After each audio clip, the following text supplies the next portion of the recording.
All right. Well, it looks like we have everybody here. And so in order to capitalize on the time and give Eric all the time that we can possibly give him, which, by the way, Eric, thank you very much for being here tonight.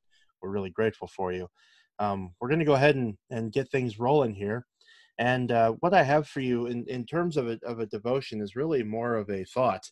And I'm anxious to get some opinion from you as we're going here, because this is a question I don't think I've got any decent answers to, at least not yet.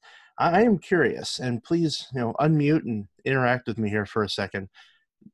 We're knee deep in the midst of the pandemic situation, and we've seen and talked about several times how Eastview's had the opportunity to pivot and turn and engage the challenge, and I think do if in a slightly biased way, to do a really good job of greeting the difficulty that was presented. When it comes to this particular situation, I'm curious, as you look at it in your department as well as in terms of ministry, do you see this as a temporary adjustment that we've made, or a kind of permanent opportunity that we're trying to use for the future? What do you think? I think it's a permanent opportunity for sure. Things are a little different. Certainly, yeah. And the annoying thing that I always tell my students is defend your answer. Well, in what way, Warren? How's this permanent? We're already talking about how the service is going to look different. We've got like a Wednesday evening online prayer that's really going well. I think, in our service, we kind of had the small church. We had the kind of the prayer time in church. That's probably going to go to just Wednesday nights, and we'll use that time differently during the service. So we're talking about when we do go back to the service, it's not just going to go back to just the way things were. It's going to look different. Awesome. Yeah. How about the rest of you? I mean, is this changing the way you view ministry? I kind of agree with Warren.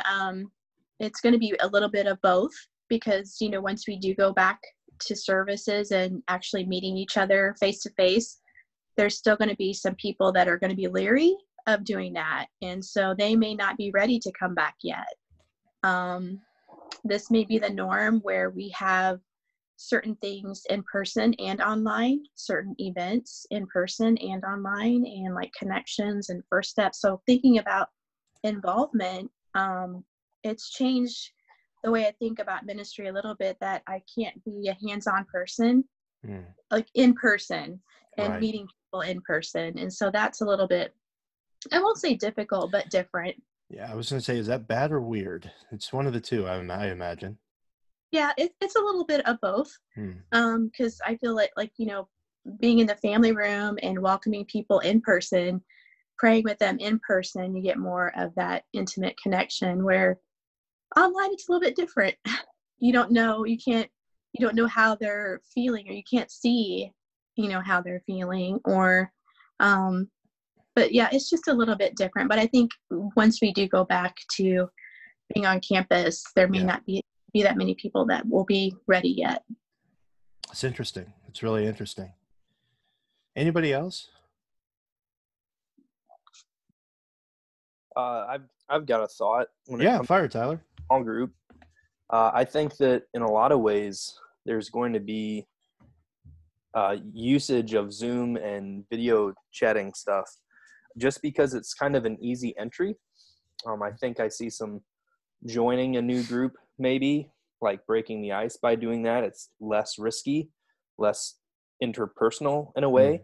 Like, I think it can be an option. I also think that there's an opportunity for it to be used to keep groups connected. Like Roy, who's a part of our team that Barry works really closely with, like they've got empty nesters who will go down and be a snowboard bird in Florida or Arizona. And now they have a way to still connect with their small group when they're gone.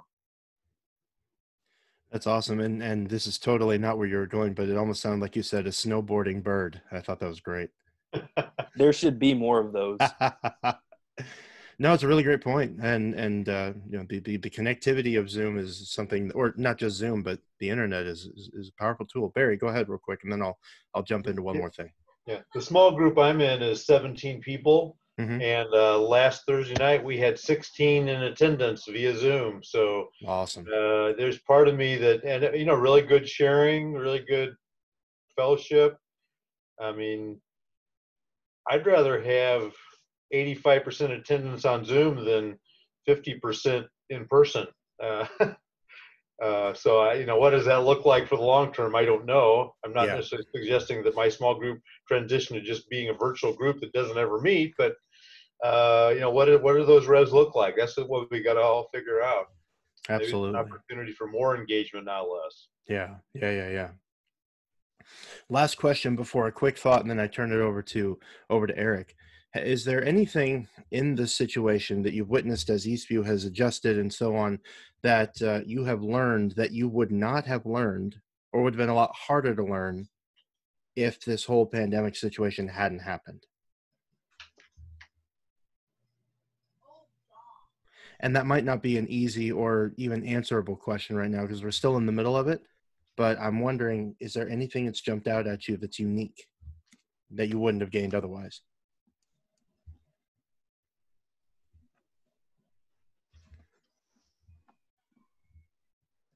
That's fine. Yeah, I would encourage you to think about it, I suppose. And being that we're navigating through all of this week by week and still trying to figure out what the next few months are going to look like, let alone the next year, there's a lot of chance for change and movement. But I think, and this is really the core of everything I wanted to bring up tonight. I think we're in a period of time where every single one of us, from Andrew and Jim and all of the wonderful experience that they've had in leading the church, and all the way down to even kids who get to witness their parents as they're interacting with church in an online environment, we are all in a really unique opportunity to be able to soak up a kind of situation and a kind of approach to ministry that would not have been considered 4 months ago, or even really might have just operated in the back of people's minds as like, well, maybe we could do that. Just to reference a bit of scripture that's been on my mind as I've been thinking about this and getting to participate in some meetings over the course of the weeks. What we've seen the church be able to do is adapt to an issue that's come up in the midst of our culture and continue to provide Christ in the midst of it, right? That's really the core of what we've tried to do. And so yes, we don't want worship services to be interrupted. We want to be able to continue small groups, but ultimately the whole point is so that the gospel continues to be transmitted. And what we see is that we're willing to utilize a variety of different options and not feel pigeonholed to one thing or one frame of mind in order to deliver that gospel. And it reminded me of a text that I'm pretty certain that everybody here knows, but it's a powerful one. It's one I've always read through the lens of worldview, honestly, but I think it also applies to methodology. And it's just coming out of 1 Corinthians chapter 9, verse 19 and following. It's just Paul saying, "For though I am free from all, I have made myself a servant to all, that I might win more of them. To the Jews I became as a Jew in order to win more Jews. To those under the law I became as one under the law, though not being myself under the law, that I might win those who are under the law. To those outside the law I became as one outside the law, not being outside the law, but under the law of Christ, that I could win those outside of the law. To the weak I became weak, that I might win the weak. I have become all things to all people, that by all means I might save some. I do it all for the sake of the gospel, that I might share with them in its blessings." And in many ways, if I were to substitute out some of the wording, which hopefully isn't inappropriate, we have become an online church to reach those who are seeking online church, right? We are adapting to the change that's been thrown at us, and the entire goal behind it is motivated by the gospel. But the purpose and drive that we find in all of these things is simply that we are not doing it because we want to continue staying alive. We're doing it because there is a gospel truth that needs to be communicated. And so the question, again, I just want to stress it one more time for us as I get ready to give it over to Eric. What is this teaching us about what it means to give the gospel to people that we might not have learned otherwise? And how is that going to stick with us in a permanent way? And what is going to change about the way we'll do ministry 5, 10, and 15 years down the line because of what we're seeing right now? So on that note, I'm going to go ahead and pray for us real quick and give it to Eric and close my mouth here, but let's go ahead and pray real quick, and Eric's going to take us off. Let's pray. Dear Heavenly Father, we love you so much. I'm so glad that we get the opportunity to be here and continue to gather together in an online format and fellowship with one another. Enjoy great and delightful stories about what you're doing in your church and really your church across the world. Even in the midst of a situation that is odd, strange, scary, and poses really unique problems that need to be overcome. I pray for our evening tonight. I pray for Eric, that you'll bless him as he guides us through his material, and that we would all soak it up and learn and listen to what he has to say about online campus and how we can go about doing that in a powerful, beautiful, and effective way. We love you, we trust you, and we thank you for everything you've done. It's in Jesus' name I pray. Amen. Eric, after you, my friend. Thanks so much. And thanks everybody for showing up tonight. That's great. I think your residency is terrific, and I know you're in the home stretch here, getting to the end. This talk was planned, I don't know when, Jim, you put me on the schedule, but the timing of it's pretty amazing to me. We were on the verge this week of reaching a goal and seeing things happen in online ministry that I have prayed about and dreamed about for 25 years. So it really chokes me up. And forgive me if I wax nostalgic a little bit about some things before some of you were even born. But 25 years ago, I was working at the third largest corporation in America. It was an oil company, Texaco, down in Houston, Texas, in their computer department. My job was to research new technology. And so I traveled around to MIT and NASA and Apple and IBM and other companies to see what they were working on coming out in the future. It was amazing stuff. Phones that you could walk around with and go around the park and weren't tethered to anything. $800 phones they were going to start selling. It was amazing. Video phones. I had the first video phone, AT&T video phone, on my desk at Texaco out of 35,000 employees. It was a super job. Computers you could write on with a stylus or your finger. Computers you could talk to, and they would talk back, and they would actually find that. My job was great. I loved it. I would go through and find all these ideas and then bring them back to Texaco and see how could we incorporate them in this huge company that we had, over 30,000 employees. And so it was fun. So I was always looking at new things and seeing what was coming out. And then this thing came out called the World Wide Web. And it was just getting started. It wasn't available. It was only for the military and for education institutions. And Al Gore, much to his credit, actually, he did really make a big push in the Senate to get this publicized so that you could make it a public entity, this internet, and turn it into something useful. The Mosaic browser was the first browser created in 1993 at the University of Illinois. First time you could actually just get on the web and search for things. And I was amazed the very first time, and I'll get through these stories quickly, but I was amazed the very first time to see there was a graphic of 3 doors, and you could just click on one of the doors and it took you to Germany or Japan or some other place in the world. And you clicked on this graphic and it took you to a computer server in another country where you could research something. And it was astounding. This was just not ever heard of before.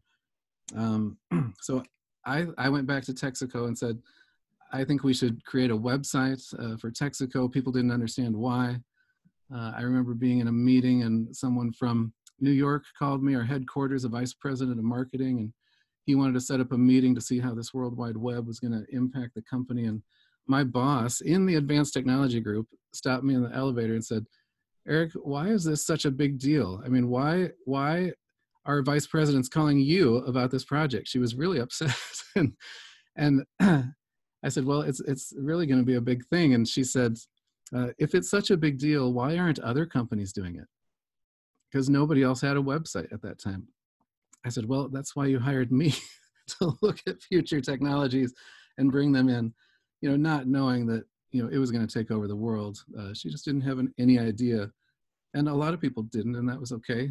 But I could see the future. I could see, just because of my position, maybe I have some prophetic gift from God, but also God has stationed me in some places where I can see trends, see things coming, and then try to adapt early, be an early adopter, and jump into it. So the things you're going to hear tonight are sort of a culmination of 25 years of my online ministry experience, because I started creating Texaco's first website in HTML and hand coding it, just typing it. There was no tool to create a website.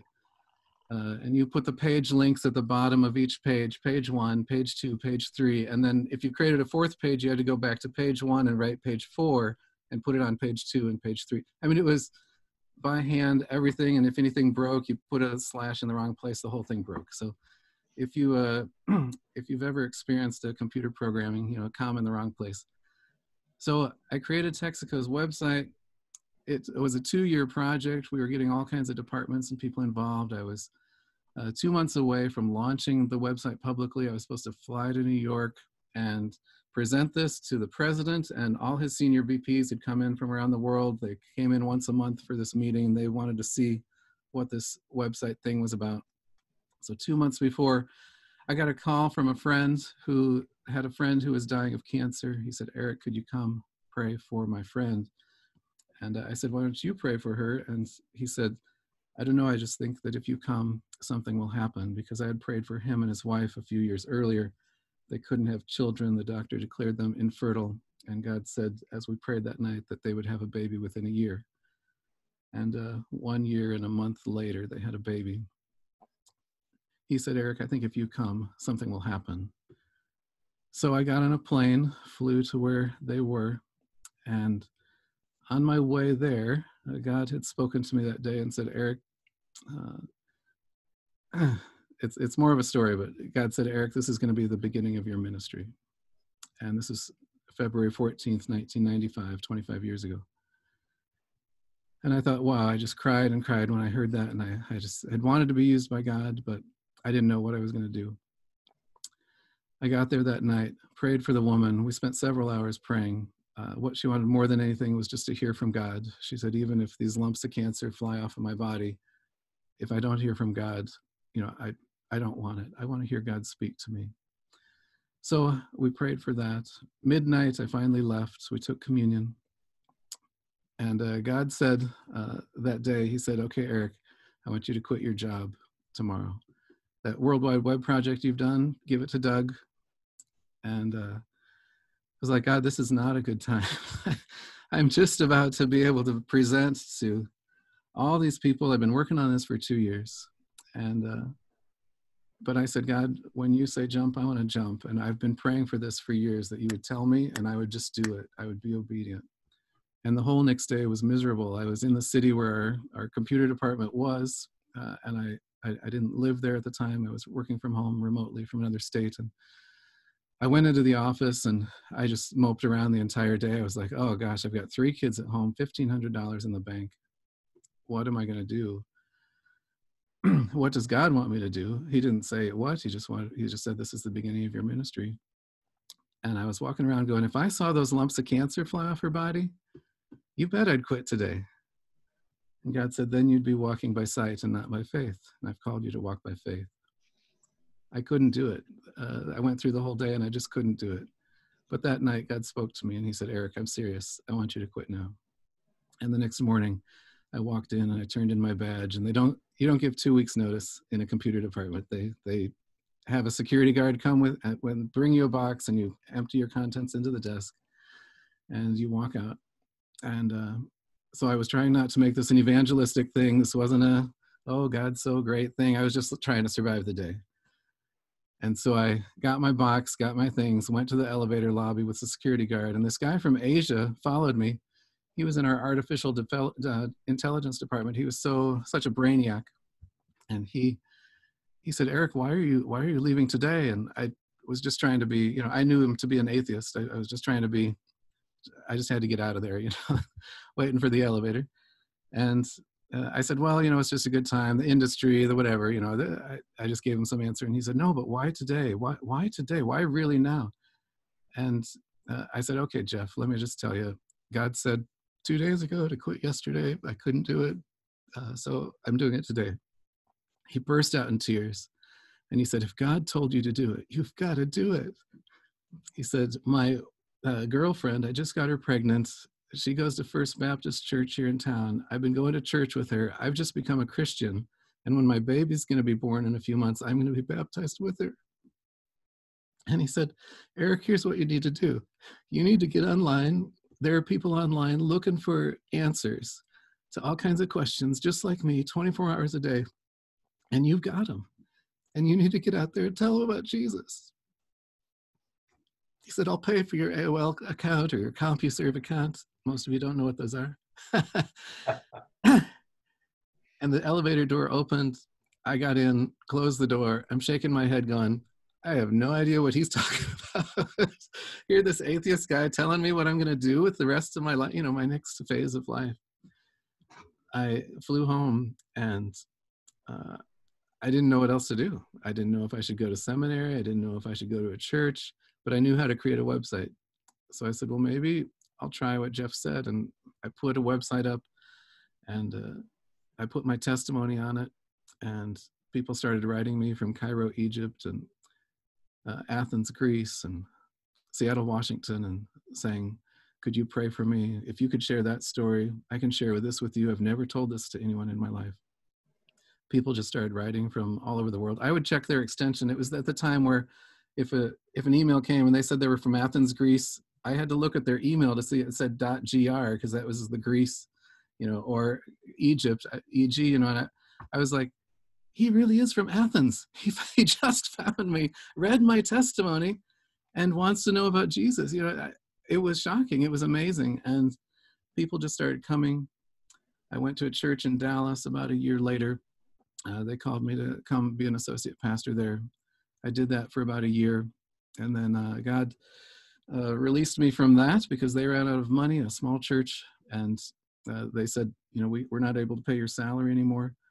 And so I just was praying, you know, God, what do you want me to do? And God just showed me three things. He said, I want you to preach, I want you to play the piano, and I want you to pray for people, and I want you to do it online. And so I created a nonprofit ministry, Eric Elder Ministries, to do those three things. And I've been doing that for 25 years. And it's amazing because for me, I knew no church would ever hire me to be an online pastor. That was unheard of. It was shocking when Eastview finally said it, that, you know, a year and a half, 20 months ago or so. But I knew that this is what God had called me to do. And so the stories that I'm going to share are, you know, some of the stories over those years, some stories about ministry in Eastview years, but really just to give you an encouragement that one, God can use your giftings in all kinds of ways if you're willing to and willing to step out in faith, whether you're called to work with youth, called to work online, called to work in behind the scenes, called to work in graphics, whatever your calling is, God can use your gifts in incredible ways. I also just want to encourage you that online ministry is a great place to do ministry. And this wave right now that's coming on, you know, I feel like, you know, I've been one online campus pastor at Eastview for the past 20 months, but a few weeks ago, we just got 50 online campus pastors because now everybody's doing it this way. Everybody's doing online youth groups, online small groups, online 4th and 5th grade, online empty nesters, online everything that we do. And so it feels like a great passing of the baton to me to say, wow, this is what I've wanted. I had told Jim back when we did the 15 Seconds of Fame and I dressed up in pajamas and we talked about pajama church with Khalil on stage. And I said, Jim, I feel like we need 200 volunteers, you know, and we got one out of that. But I said, I just want to ask, can we have 200 volunteers? There's such a need out there. And I feel like I got those in the last 5 weeks because between ministry partners, residents, staff, you know, we're well over 200 people that are now all helping with online ministry. And I just, praise God. I just want to share the joy with you because it's an incredible joy to me. I'm going to share my screen and show you just a few things here. And we'll have plenty of time for questions, but I want to just give you a few snippets because numbers are interesting, but people are more interesting because the people are behind all the numbers. Sorry for the clutter on the screen. I've got them all up and I'm just going to flip to the one so hopefully you can see this. This was a man early on in my early days of ministry from Riga, Latvia. He stumbled onto my website, started watching the messages. I preached video messages at the time. I prayed for people online. And he wrote to me and he said, I watched a message actually a friend of mine had recorded at my house for me, and I posted it. And it was several months later, this guy watched it. He said, I am just so convicted of everything that I've done wrong. I have thrown away all my magazines and junk and all the things that are keeping me from Christ. He went to a local church and was baptized 2 weeks later. And this is his brother baptizing him. And his brother, you know, had been trying to reach him, but it took a guy, and I was in Little Streeter, Illinois, in my house posting messages about Jesus to finally reach him. He's now their web developer. He does their web outreach for their church and has done it for years and years. There was a woman, I'm going to show you a little slide. I'll read her screen here. There was a woman in Texas, a Jewish woman. This screen on the top left. She said, I've never seen Jesus portrayed as this site does. I should tell you that I'm Jewish and I believe in the one true G-D of Abraham, Isaac, and Jacob. I've read some of the stories on your site and have to wonder how they could be true. But I can't stop reading them either. Something just feels right about them. My heritage has ingrained in me that Jesus isn't for my people. I can't explain why, but I find some of the stories making me cry, and I'm not one that cries easily. It doesn't make sense. I don't even know why I'm writing. I'm just really confused. How can this God of yours be the God I've grown up with? Would Jesus love someone who hasn't been faithfully reading the Torah for a long time? I'm sorry, I know this doesn't make any sense, and I've always been told that Jesus doesn't love Jews. But after reading some of the stories, I just don't know what to believe. Is it possible he might love a Jew?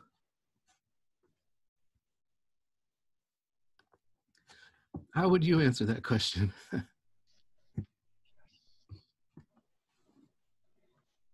My gosh, the 12 disciples were Jews. Jesus was a Jew. The whole Old Testament was written by Jews. Yes, he would love a Jew. But she had never heard that in her life. You know, she'd grown up in a different environment than us, and she stumbled onto that. And I love that, Daryl, a big bear hug. She found a Messianic Jewish congregation down in Dallas. She started going to church. They gave her a Messianic Bible that shows all the prophecies as well that have been fulfilled. She became a Christian. 2 years later, she showed up, surprised me at a ranch retreat that we held here at our house here in Chenoa. And she walked up and she said, I am that girl that gave her life to Christ. And she's still walking with the Lord, you know. And so I guess over 25 years, you see the fruit, you see how the trajectory of people's lives have changed just by posting something online. So Jim knows I've been passionate about this. Just post everything online. Post Wednesday morning BLC. Post your Thursday night young adult thing. Everything should be recorded. Everything should be posted. Everything should be available, because people will find this years later. Let me show you this video. This was my first webcast. This is me, this little chicklet here. I'll share my screen again.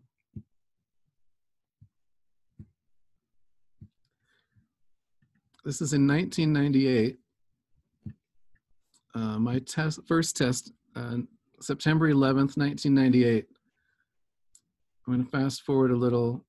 I'm in my bedroom in my house in Streeter. Here's Lana, Josiah. Oops, dropped Josiah on the floor.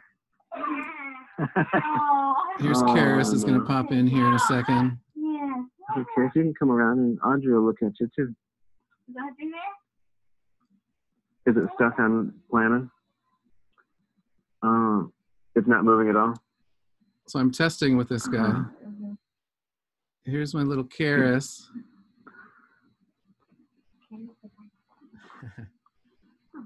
And then I gave a message to these two people.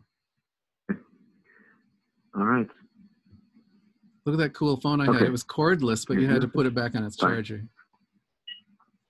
All right. Boy, this is fun. This is Eric Elder broadcasting the first message from the ranch on September 11th. And just want to say hi to all the listeners, Jay, Kelly, and family members out there. The first shout out to the three people I had watching. I'll stop there.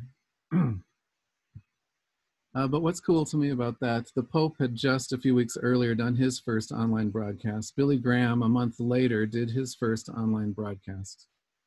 And I'll read this quote from Billy Graham as he was getting ready to do that broadcast.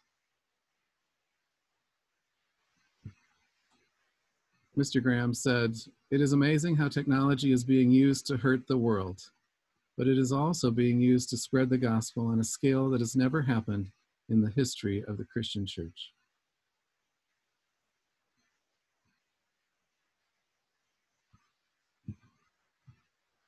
A lot of this might be, I don't know, weird to you, but it's just astounding to me.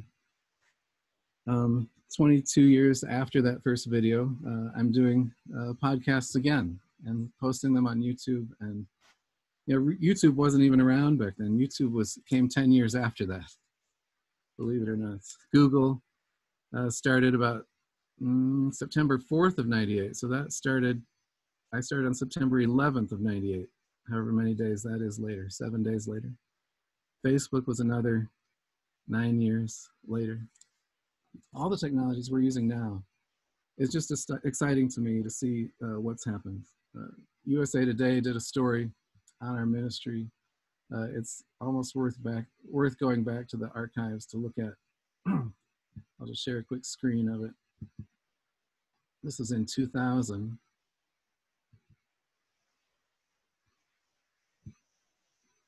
They gave me a half-page spread about web pastor spreads God's word on the net. And there's a picture of me at my piano. And my 3 kids were helping run the camera and check the TV and all the things. That's Karis, Lucas, and Makari there.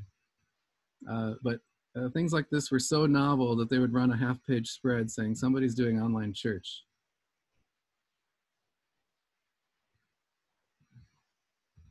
I'm going to shift gears now, skipping from nostalgia to sort of a philosophical question. People would say to me and have said to me over the years, but it's not the same as in-person ministry. And I agree, it's not. Some things are actually much better in person. Jesus coming and dying on the cross, he had to do it in person. Making babies, I'll take the in-person approach. I remember a joke about a scientist who felt like he didn't need God anymore, and he decided to have a man-making contest. Maybe you've heard this, but it's worth retelling. And he said, we've got all this technology, we've got test tube babies, we've got everything. We don't need you. God said, I challenge you to a man-making contest. And the scientist said, sure, I accept. And God said, but yeah, we're going to do it the old-fashioned way, like I did at the beginning. And you have to start with dirt. And the scientist said, okay, I'll do it. And he reached down and grabbed a handful of dirt. And God said, no, you go get your own dirt. So anyway, we can make babies in a test tube. We could mail it in, but I like the old-fashioned way, personally. So there are some things that are better in person. But my question for you tonight is, what are some things that can actually be better about doing it online? Because there are pros to doing it online. We've talked about some of those already tonight. I'd just like to hear your ideas. I've got five jotted down here, but I'd love to hear again what you think would be some of the pros to doing online ministry. Eric, one obviously is the worldwide reach of online ministry. And I just saw where Life.Church said that Easter was they were in every country in the world. So that's tough to do from a building. It was amazing. I think I read that same email, and they had like 31,000 church services on Easter Sunday, streamed live online.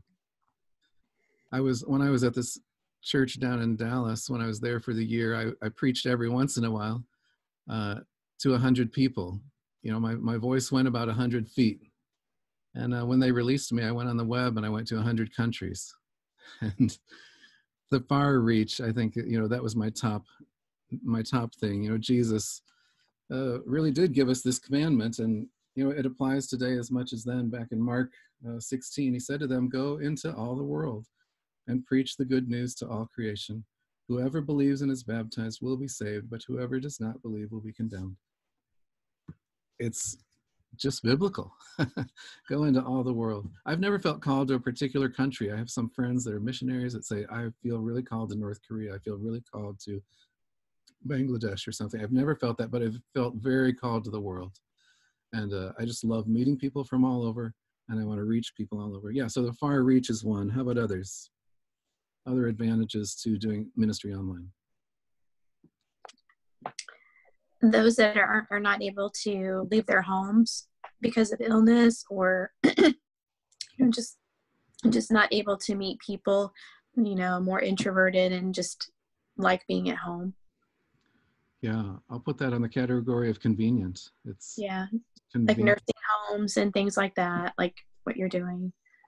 Yeah, nursing homes, sick kids at home, live in a different country, don't live near a Bible-believing church. It's just convenience. If you're taking notes, far reach was my number one. Convenience is one. What else? I'll add, like small groups at Eastview. Barry, I think you've talked about groups that meet every other week, but now they're meeting twice a week because they can, and they're so excited. They're staying in touch more now.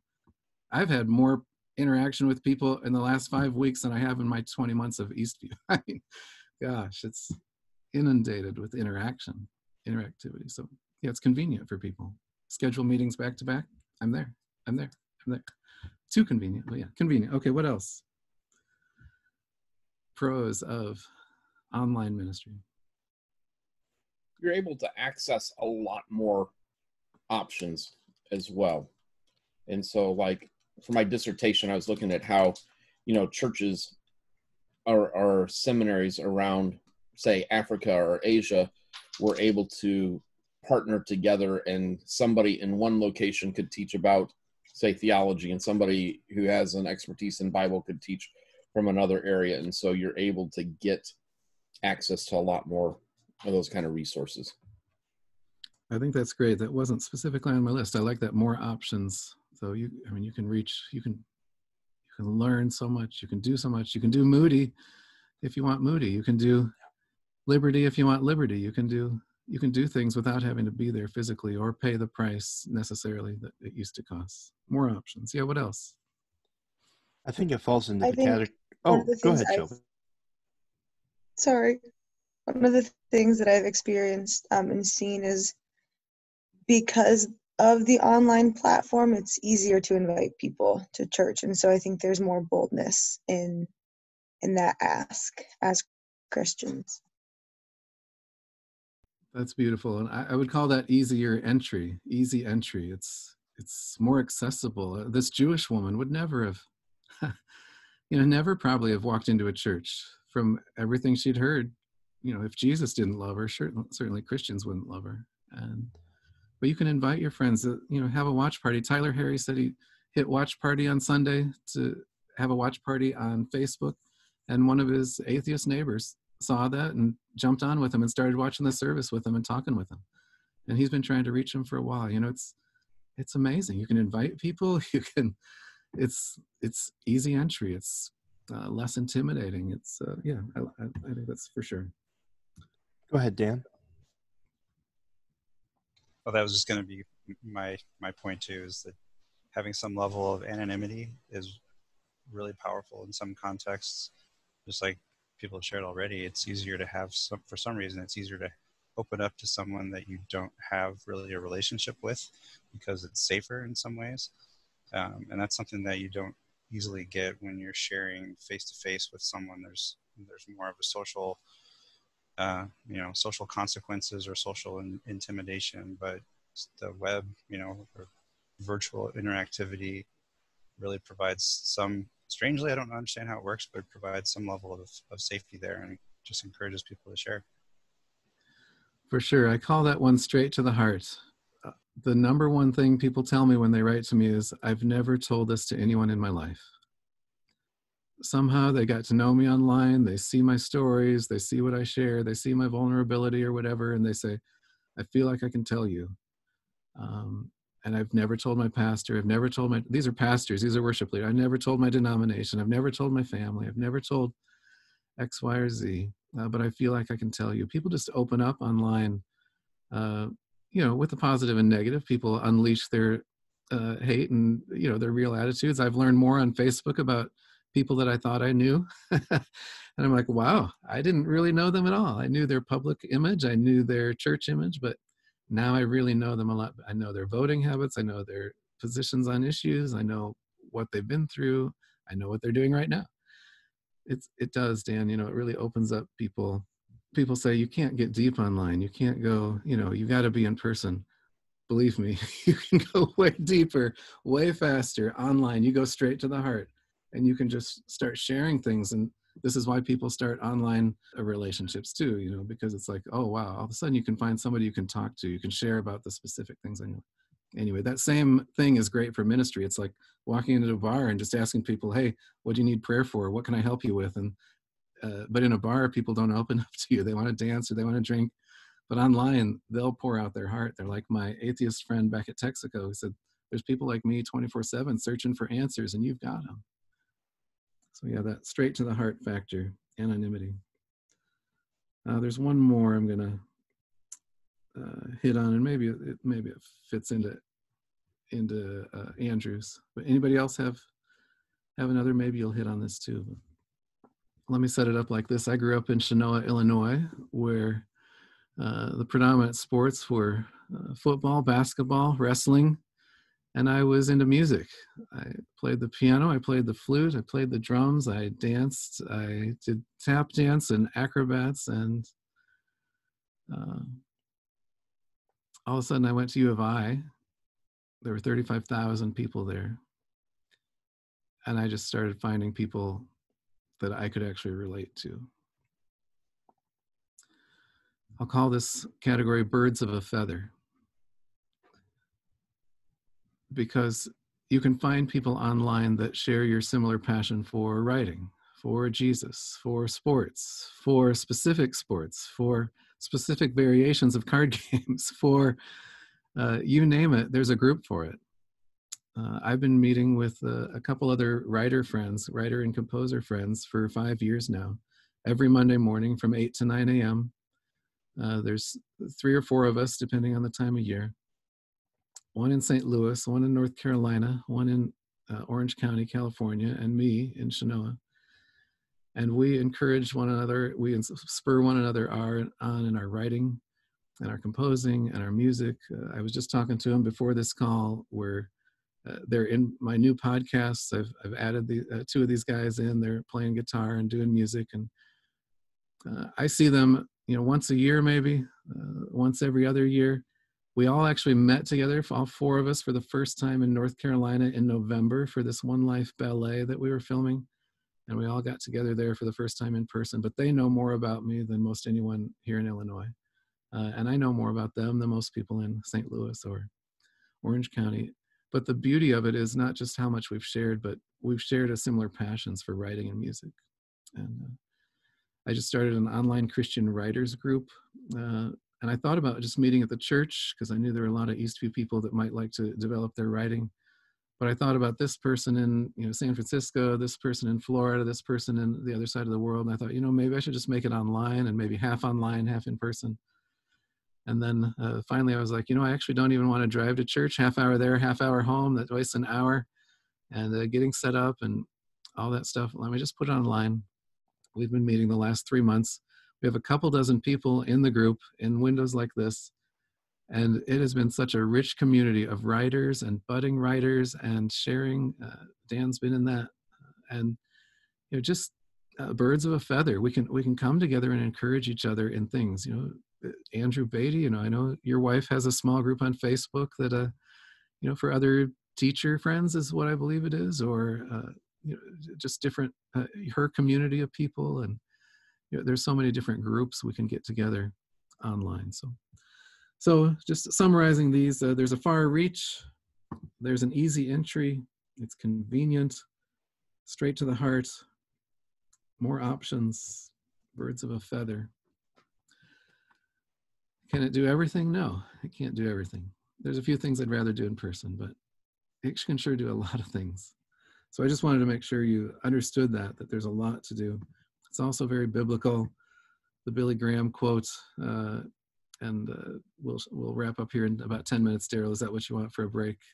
But I'll sort of run down a few more things here that are on my list before we go into the next three topics for afterwards, and I'll get into a more Eastview kind of things here.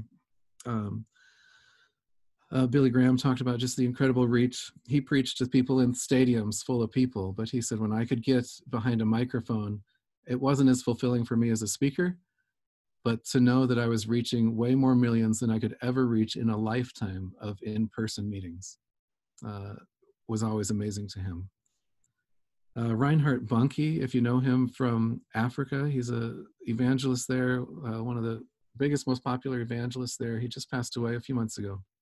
He went from Germany to Africa to preach the gospel throughout Africa. He saw a blood-washed Africa in a vision from the top to the bottom, and he went to every country. He had crusades of millions of people would be in his crusades.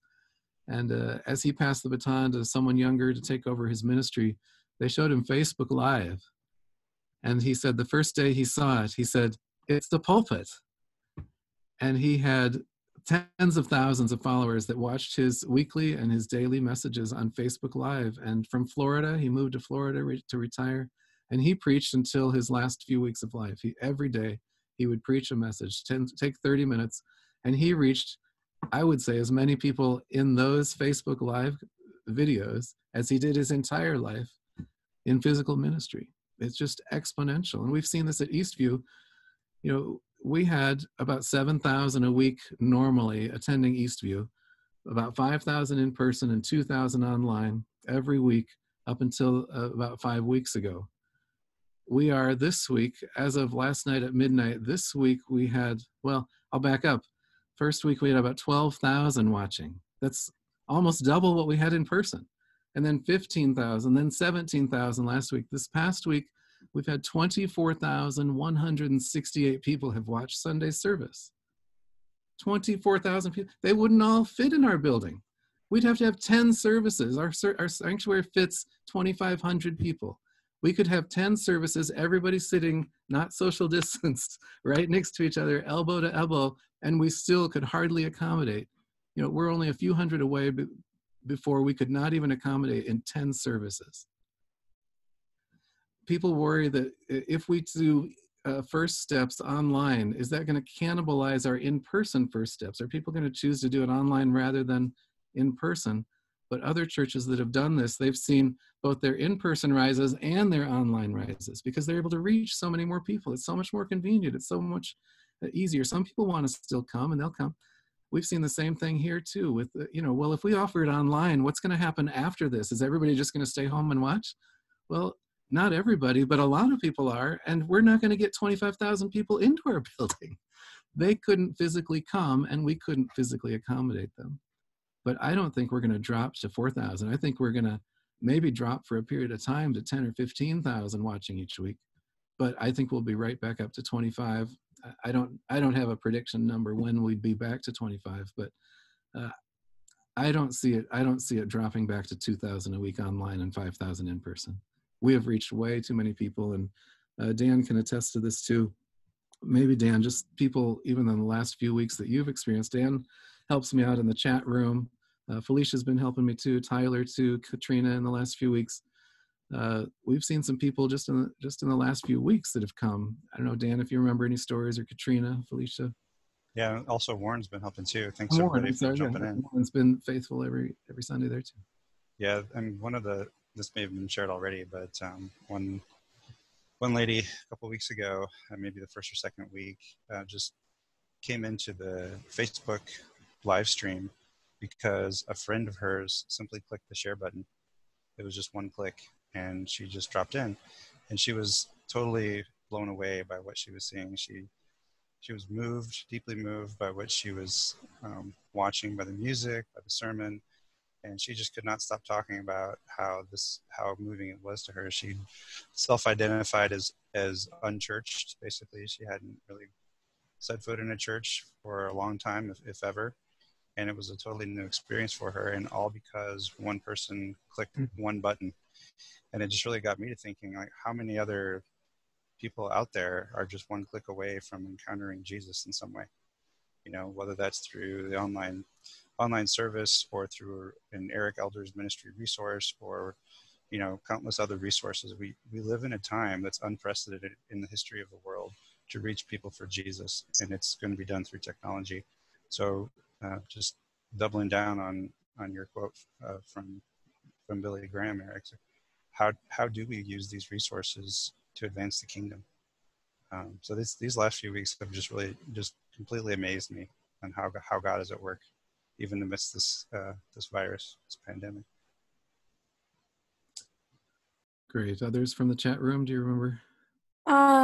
So on a more like personal level, for me, for me is that like my mom is able to watch us watch Eastview and kind of just get a feel for where I work and stuff like that. And since the pandemic and everything, my mom has attended church like more in the last 3 or 4 weeks than she has in the last year, I would say. And my she had it on last week, and my stepdad was home, and he's really never set foot in a church since I've known him. So it's just been really cool to see like how God is kind of how God is using this time for even my family. My heart. You see numbers like 24,168 and you just go, that's amazing. But then you hear a story like that, or like Dan just shared, and you go, there's a story behind every single one of those people. There's a friend that's been praying. There's a family member. There's a Jason Sanderson said his mom hadn't been in church for a while because of some issues, and she's been watching every week.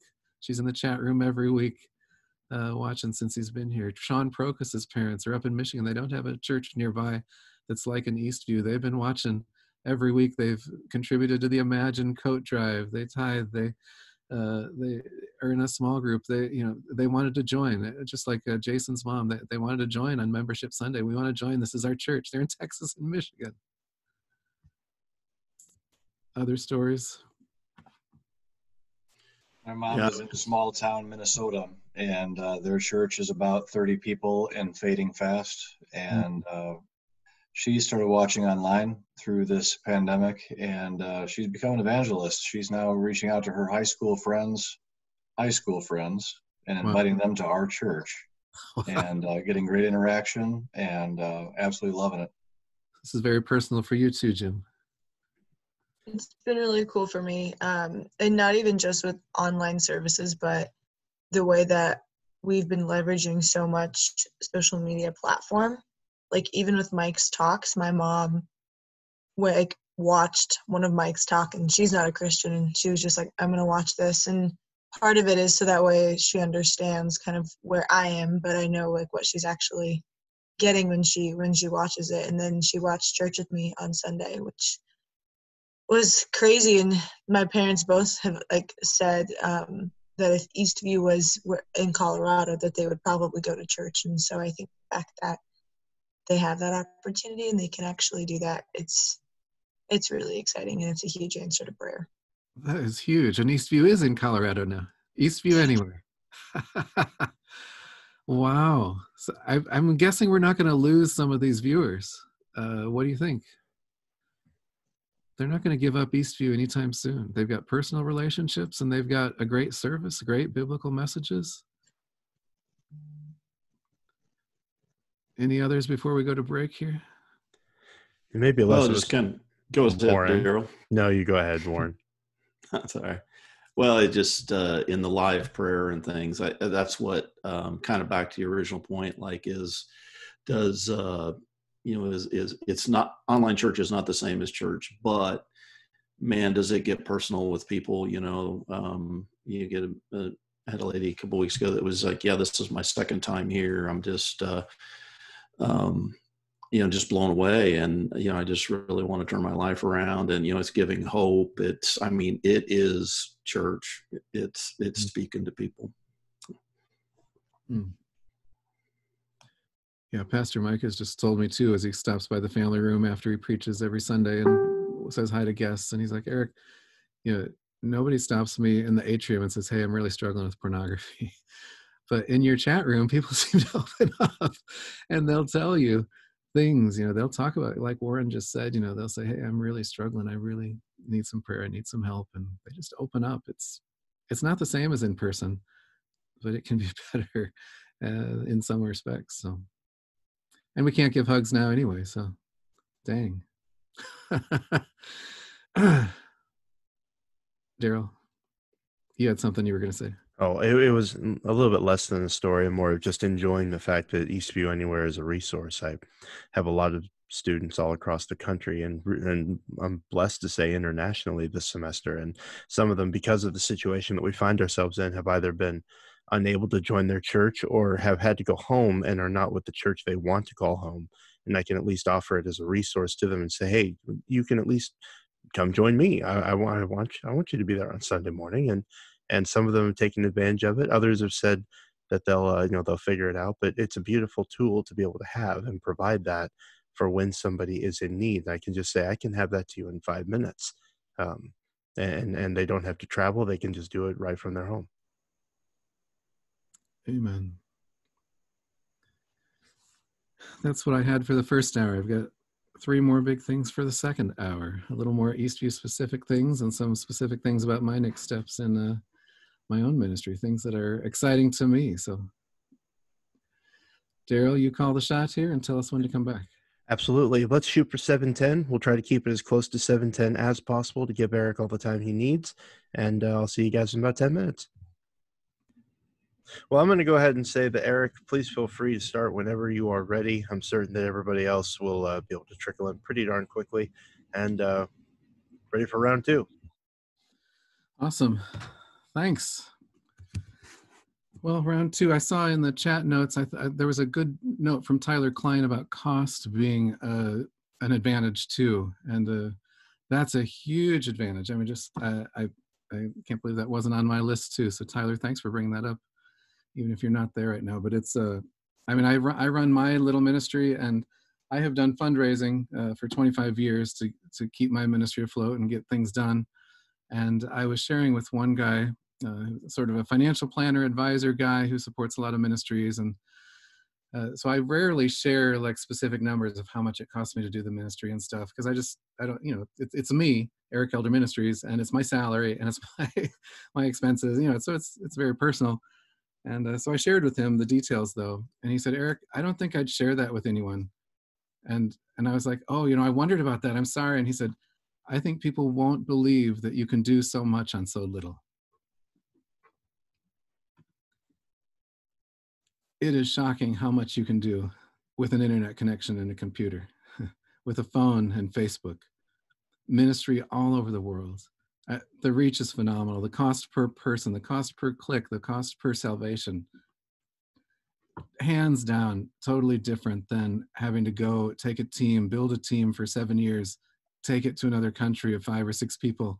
Half of them give up after the first 3 years, and then the rest are left to try to do what they can. I am all for world missions. I'm all for going in person. I'm all for incarnational ministry. But the cost difference, the ability now with the internet, the translation ability with communications, cost per person you can reach is just, it's phenomenal. It's huge. David Yonggi Cho has the largest church in South Korea. This was 20 years ago, again, back when I was starting, between 20 and 25 years. He and Rick Warren were talking, and both of them said, we're not building any bigger buildings. What we've got now is the biggest building we're going to have. He was reaching 800,000 people in a building in Seoul, Korea. And he said, it's ridiculous to try to bring more people downtown Seoul, Korea. There's no parking, there's no building. We're all going online. We're all going church in homes. This was 22 years ago. When I was doing my first broadcast, and they were talking about Rick Warren. He never built Saddleback any bigger on that campus. When he finally built that campus, that was it. Now he's in campuses all over. Church Home, Judah Smith's church out in Seattle, Washington. They started opening location in city after city after city. And then last year, he said, people keep asking me, when are you going to open in St. Petersburg? When are you going to open in different cities? And he said, finally, I just put it all on the app, and people can get it on the app. And guess what? We're in St. Petersburg now. We're in Florida. We're in Moscow. We're everywhere you are. You take your phone out and you can watch us. You can listen. You can interact. You can have small groups. You can have Bible study. And they call it church home now. They changed the whole name of their church. They want that to be your church home. There are other churches in Corydon, Indiana, little churches. Tyler, Sansom went to this church, and they're at the end of a dead end street in their town, factory worker area, not a drive-by area that anyone would come to the church, and they're reaching 5 to 10 times more people online than they're reaching in their little church. This was before coronavirus. Our numbers were reversed. We had the larger percentage were in person and others were online, but they started streaming things like we're doing there, and they were an inspiration to a lot of what we did with the nursing home ministry, and we're working with the county jail to bring the stream into the county jail. And maybe this is a good time, Dan, for you to talk a little bit about maybe the nursing home ministry, even though through COVID, they're all shut up in their rooms, unfortunately, but prior to that, just what our strategy was, how we sort of launched those philosophies there. Yeah, that was really interesting. Not just reaching people in their homes, but these groups, microsites. Yeah, microsite concept, which is basically how do we take live stream services and take it to people who are, not able to get out of their place of residence, nursing homes, hospitals, sometimes jails. And my experience with that was really eye-opening, because there is still a longing and a desire for connectivity in that way, for preaching for Christian community, and bringing a Roku device into these nursing homes. The staff there have overwhelmingly been supportive and thankful and grateful just for the opportunity to provide that to the residents who are interested in that kind of thing. And it's just one device, and they're able to gather together in some kind of common room to watch a sermon and to participate in worship. And we had also we're taking steps toward creating some kind of, back in the day, you'd have like a potluck lunch or something after the service, and just some time to hang out as a community, as a body. But really, we're starting to see these microsites as little mini congregations. But again, the reach is tremendous. One device, and they're connected to people who know them and love them. And the strategy also was we want to have people who would be able to go out to those places of residence and establish in-person relationships with them. So these would be people who go maybe once a month and just stay in contact with them, pray with them throughout the week, throughout the month. It was really great. Yeah, I'll share a little screenshot here. Let me click share.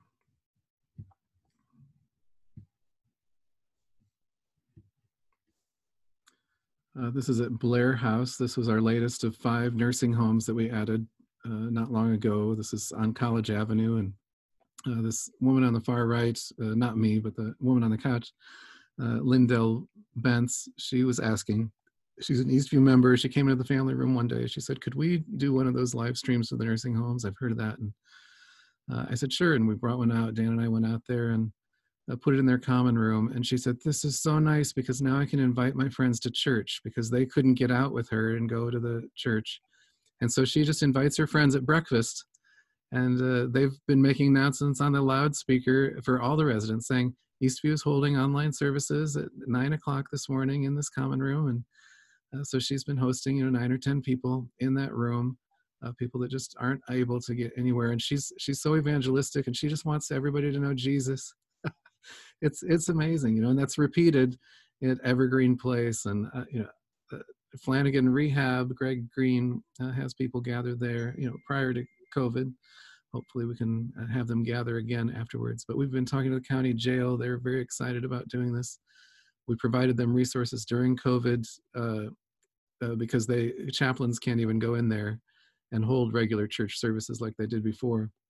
And so we sent, I think, 50 to 60 DVDs from a previous all church study, like the Jesus Speaks or one of the all church studies. And so they're going through that material. We sent books and DVDs, and so they're going through that material. So even though they can't get their online thing or gather in the common rooms, they're still able to get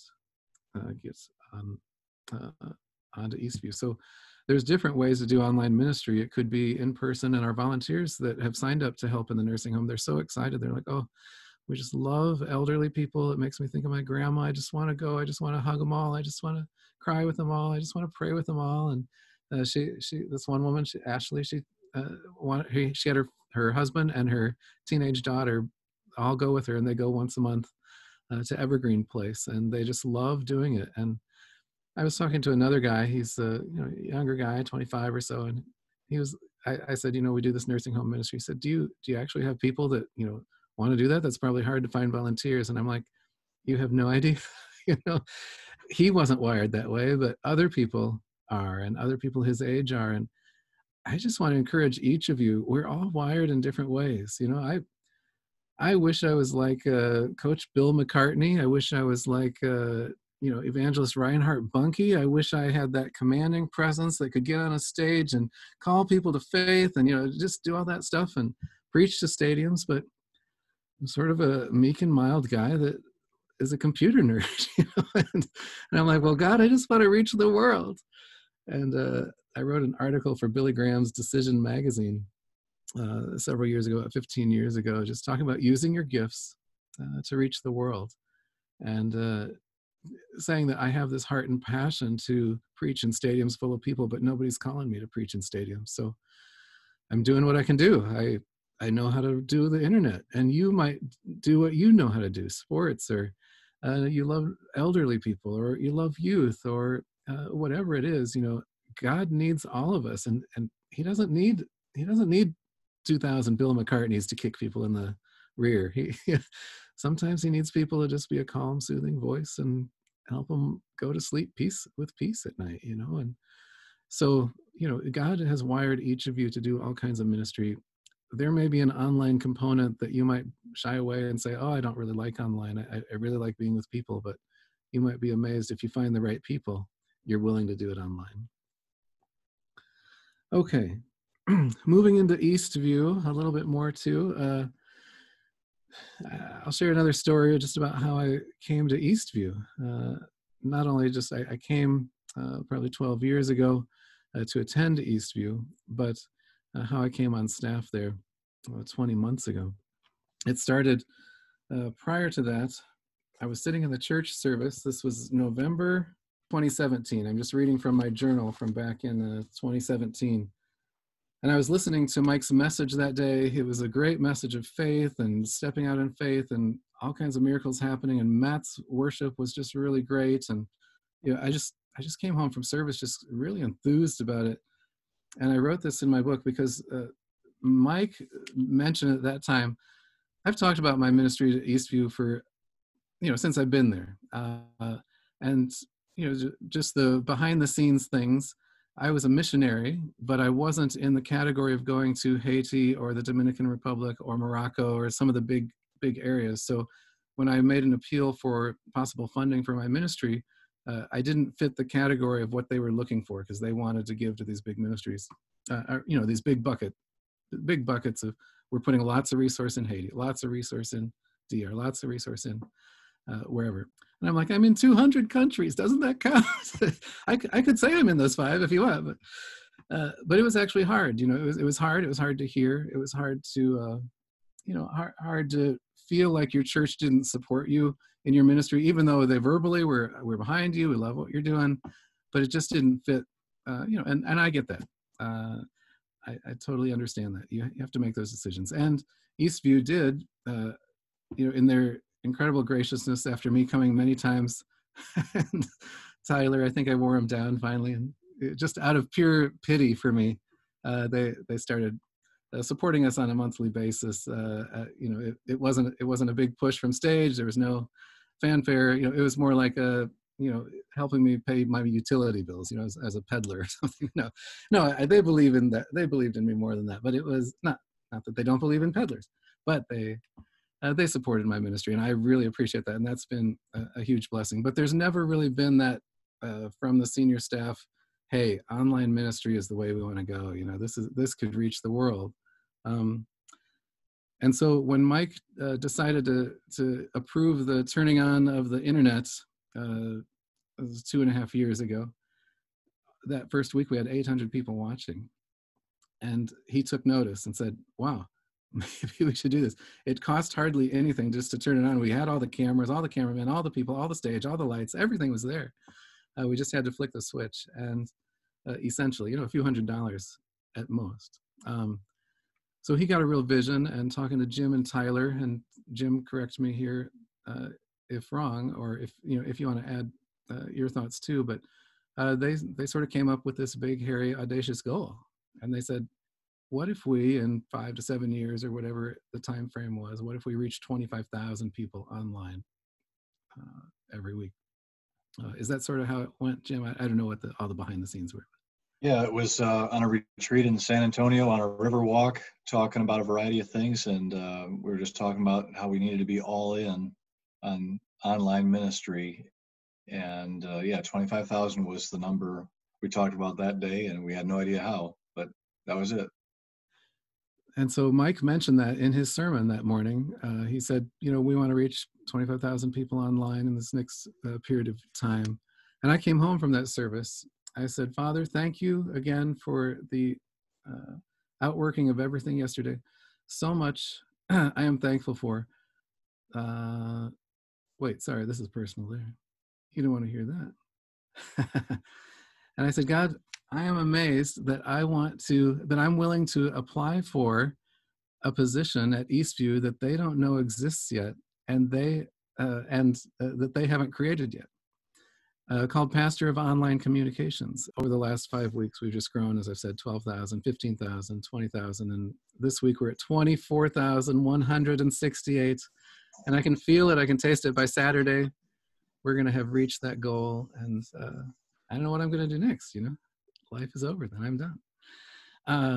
Actually, I have lots of things that I'm going to do next, but I'll share those in a little bit.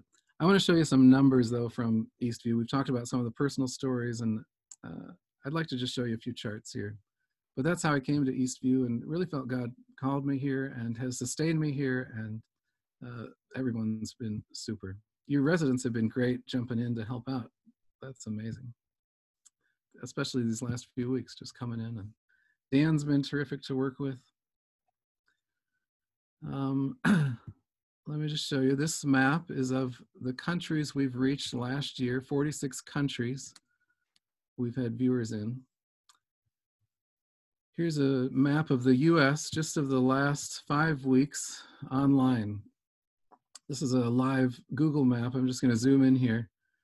Each dot is per zip code. So there could be 1,000 people watching zip code. Normal gets 1 dot. Let me zoom into Illinois here.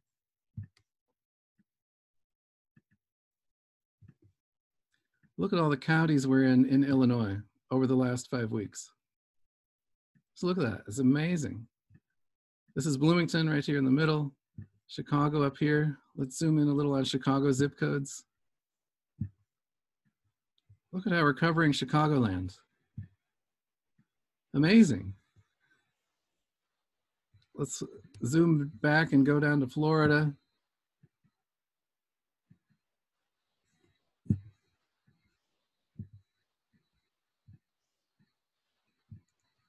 Look at Florida, the zip codes in Florida.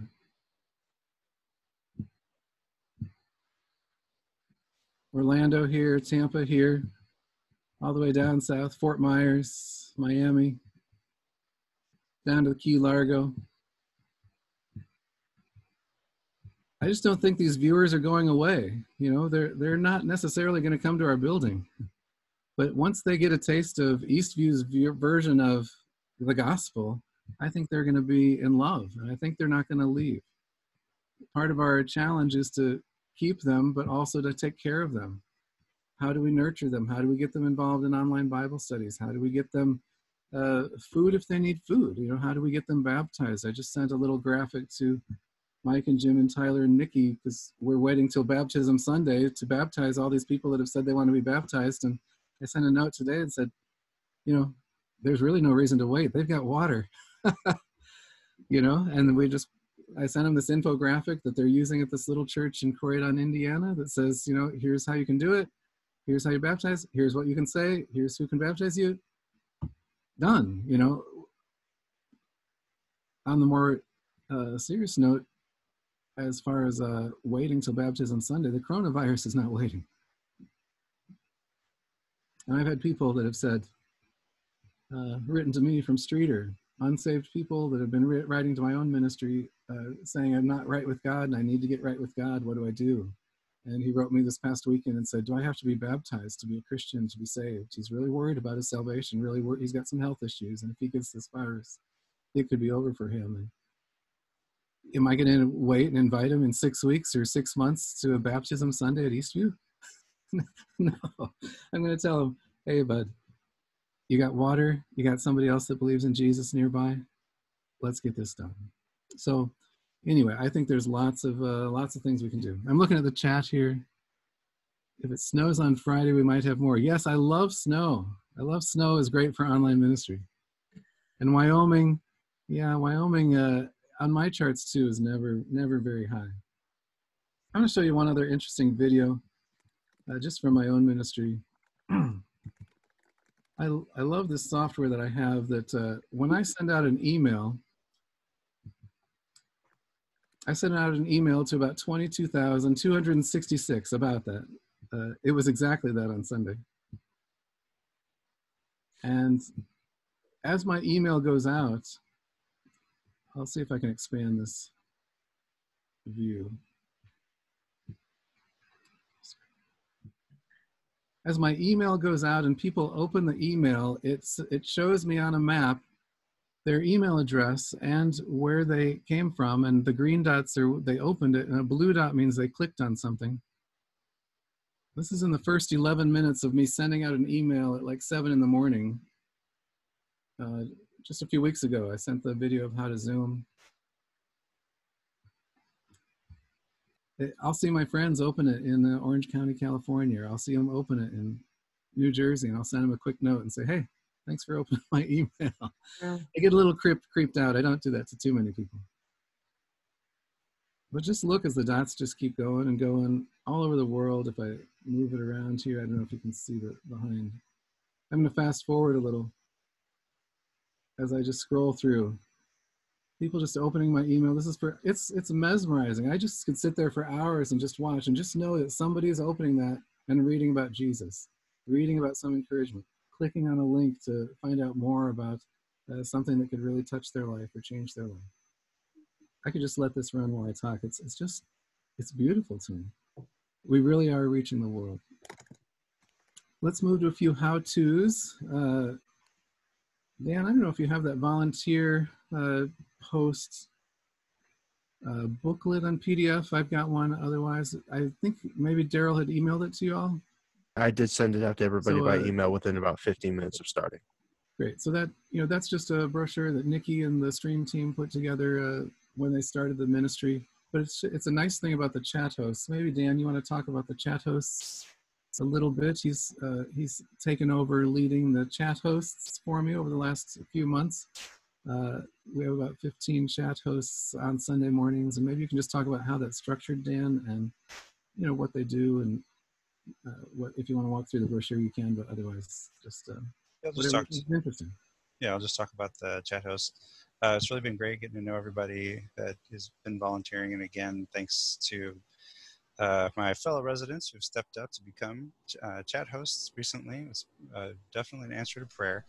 Obviously, with the pandemic and everybody being shut in, the volume, as Eric mentioned, has increased exponentially. So therefore, we need more people to welcome our guests. The way I like to think about the online chat host role is you're kind of a cross between a door greeter, the folks who are just there welcoming you in the building.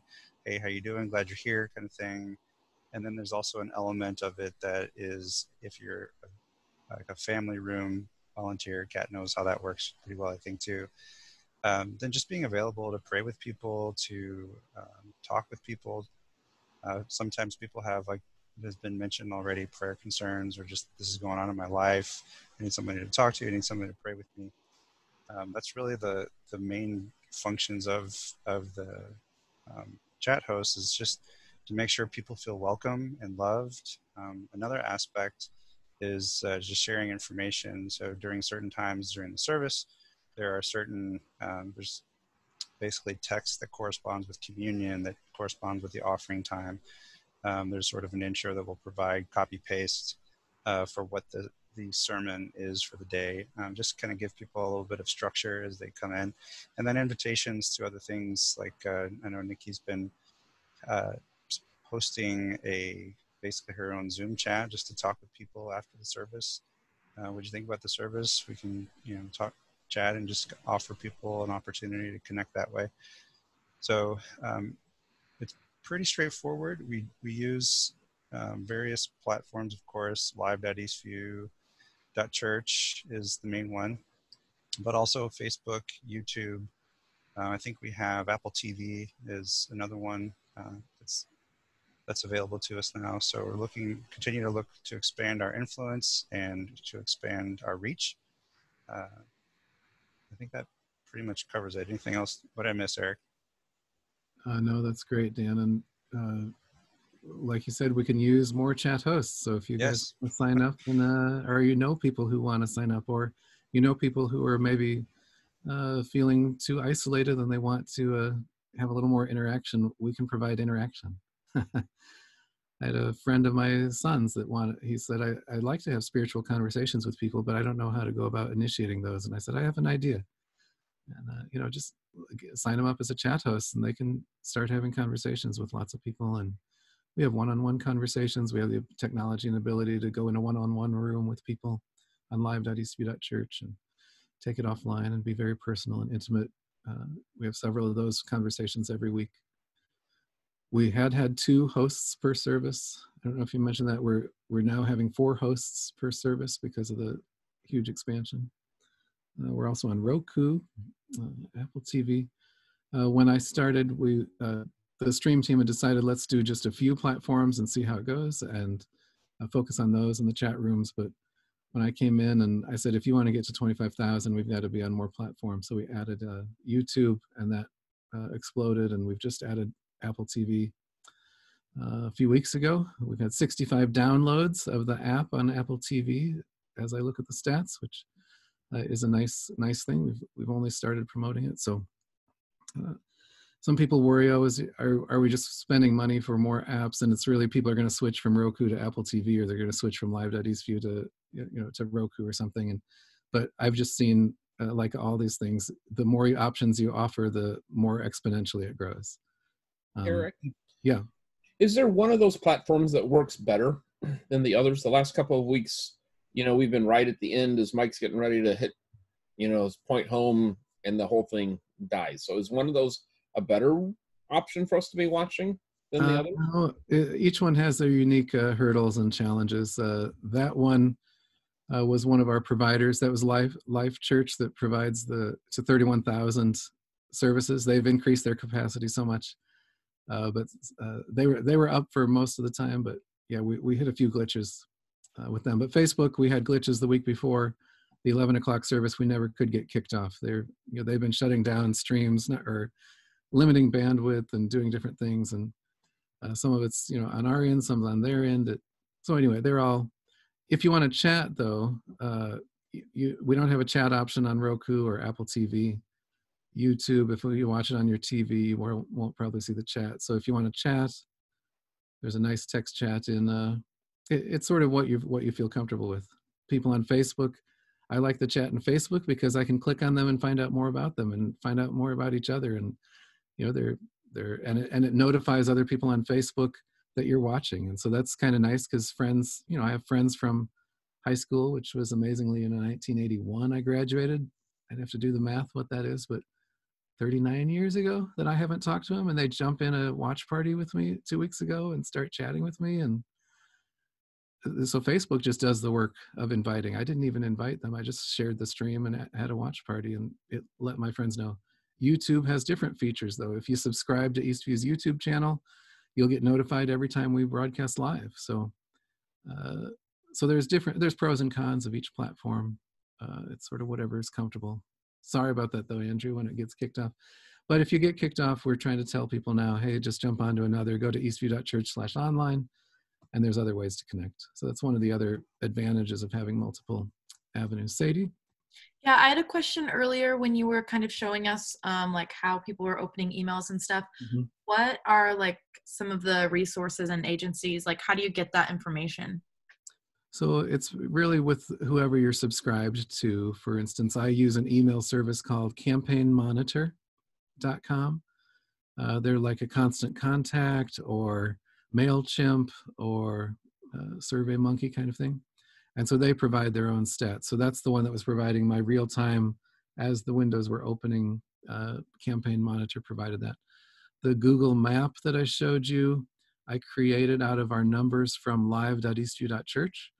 We use a company called High Vision, H-A-I Vision, High Vision. And they provide a stream. They provide the stream for ESPN and for the Olympics and for all kinds of other big items. Because I asked our IT people when we started, I said, are we ready to go for 25,000 if we had to? And they said, yeah, we've just switched from this Your Stream Live, which does smaller, to this High Vision, which does all the major sporting events and big time stuff.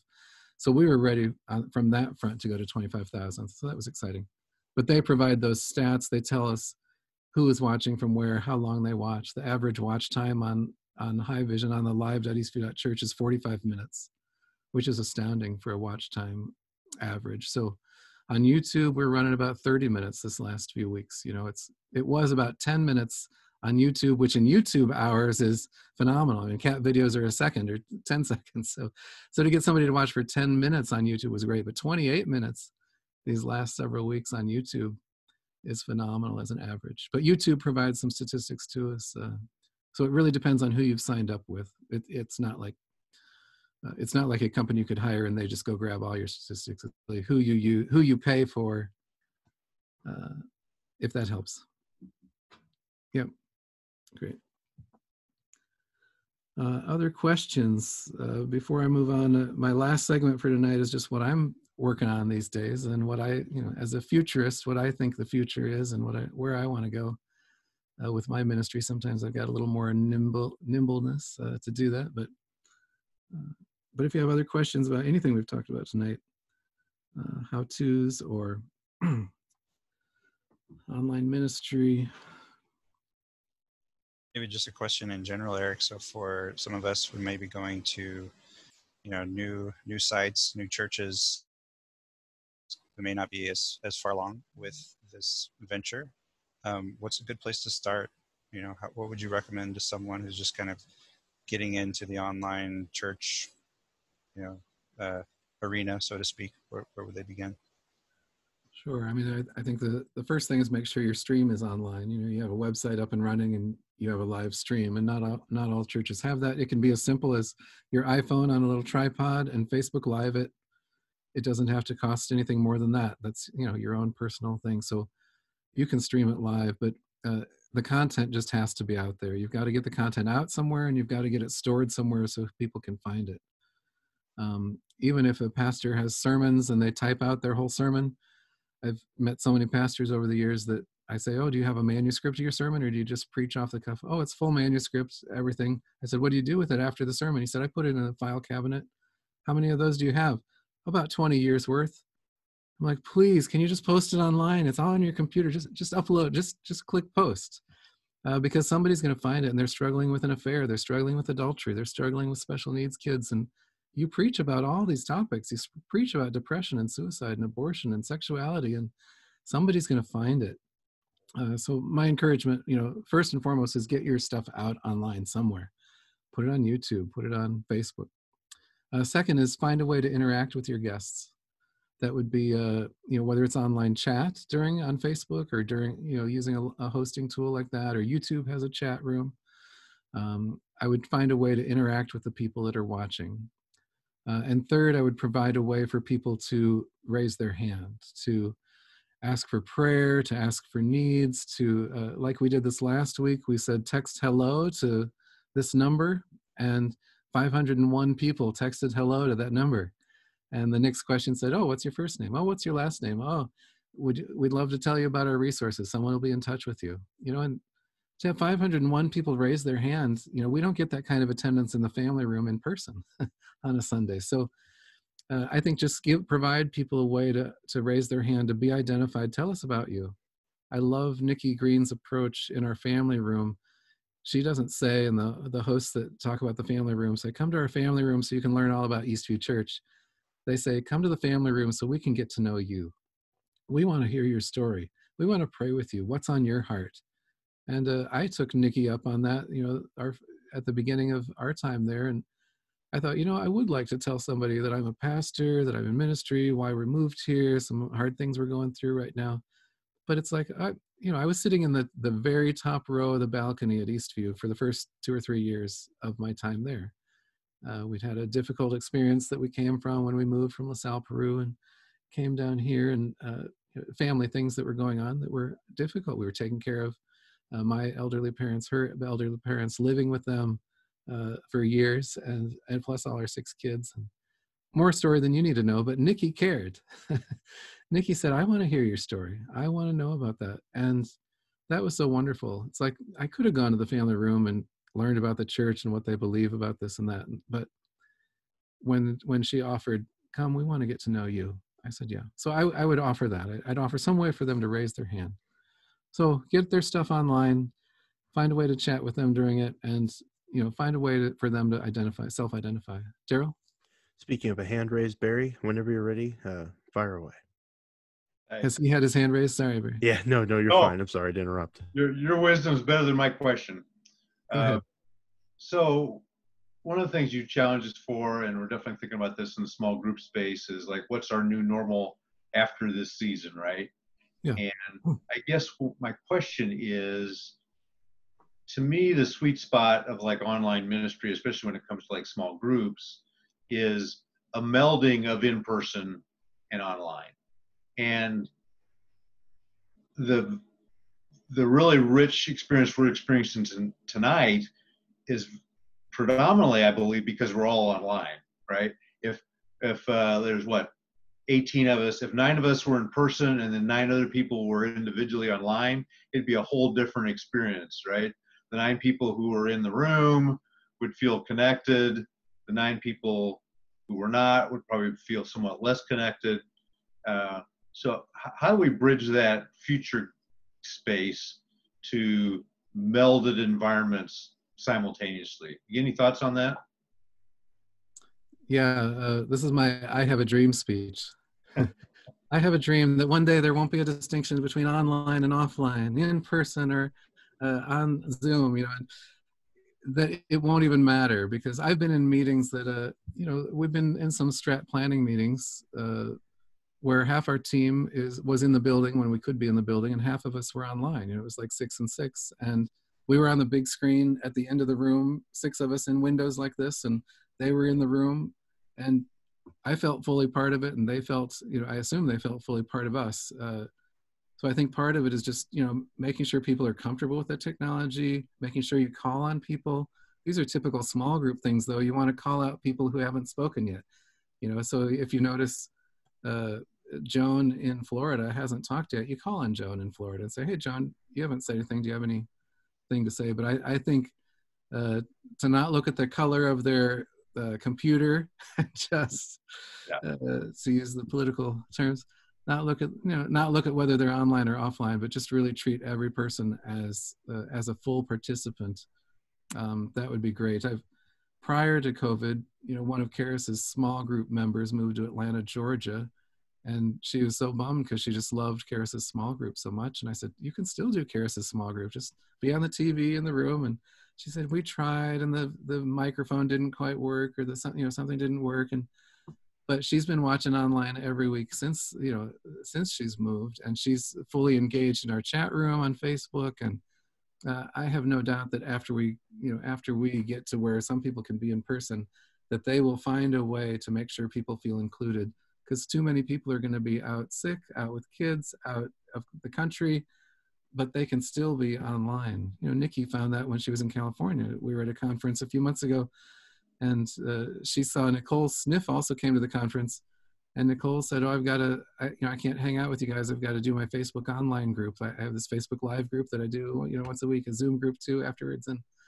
And Nikki was like, "But you're out of the state. I mean, why would you even think about continuing your group?" And Nicole's just like, "Well, this is just what I do."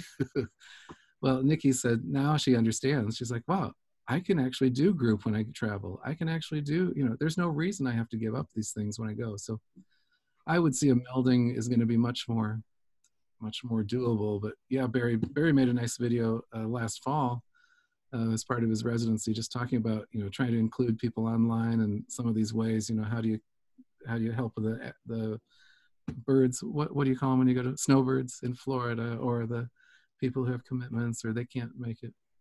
Snowboard bird. Yeah, snowboard birds. So honestly, the hardest part of my job in online ministry has all been solved in the last 5 weeks.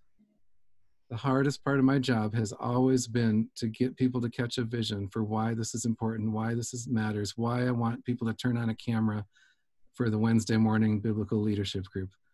I had a heart attack last year. I was 3 months out of the office, and I'm texting people at 6 a.m. Could you turn on the camera? I really want to hear what the elders have to say in this BLC meeting on Wednesday morning. And they wouldn't get the text till after the meeting. And I'm like, please, just someone turn on your iPhone. I don't care what it is. Just, I want to hear. I want to be connected. And I think, Felicia's got a taste of this now. I mean, if you didn't have technology, Felicia, where would you be? I don't know. It's hard already. I don't mean to single you out, but the people are like this all the time.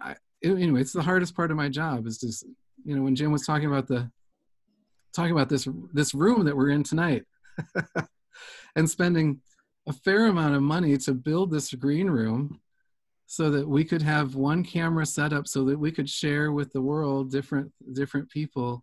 And I said, we need 6 of those rooms. We need cameras here and here and here. We need everybody to just hold up your iPhone. Anytime something's on, just hold up your iPhone. And in the last 5 weeks, I don't have to make a case anymore.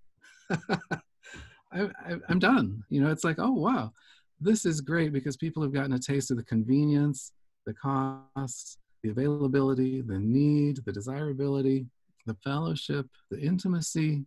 The hardest part of my job's done. So it's up to you guys now. Jim. Yeah, I agree. Amen.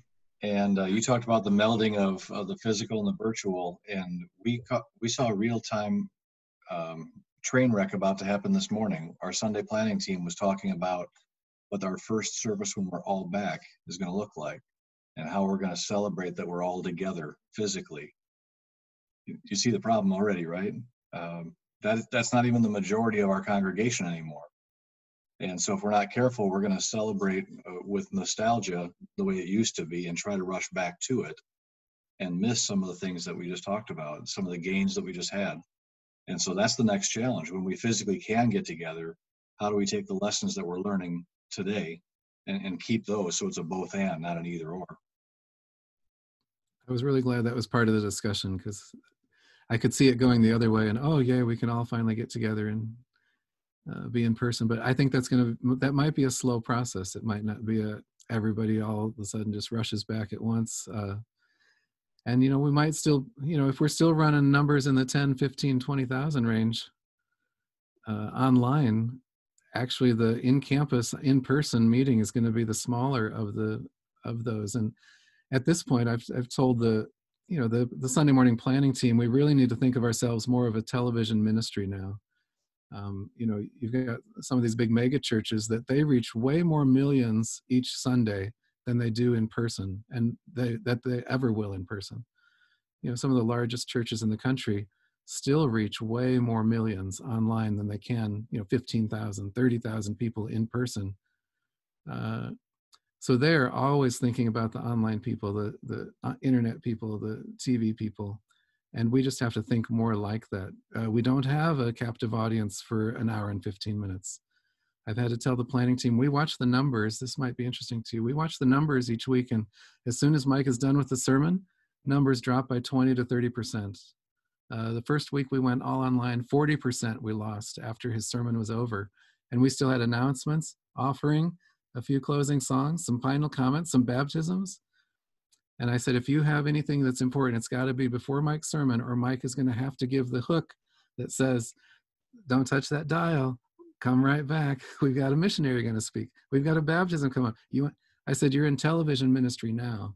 And it really is. You don't have a captive audience. You've got a YouTube audience, and they want a 10-minute video or a 5-minute video or a 30-second cat video. And you just got to do more to, and you're competing with a lot more churches and, competing. A lot more ways they can consume resources. So how can we provide that personal touch? How can we provide that, hey, we've got an hour and 15-minute jam-packed service that we have carefully planned out for you. You're not going to want to watch it, miss a minute of it. I love that we put the text hello during the whole service this week, and we got 501 responses. There's a reason televangelists do that and put that up. Prayer partners are standing by. It's a different form of ministry, so we just need to embrace it. Daryl? Dan Kalmus has his hand up, and I'm just kind of calling them out as they come. Great, thank you. So amening everything that's been said, one question that I've had, and I don't know if I should say this out loud because Eric is listening, but maybe I'll even direct this to you, Eric. So obviously with the incredible benefits and potential of online ministry, there are also attendant risks and maybe things to be aware of.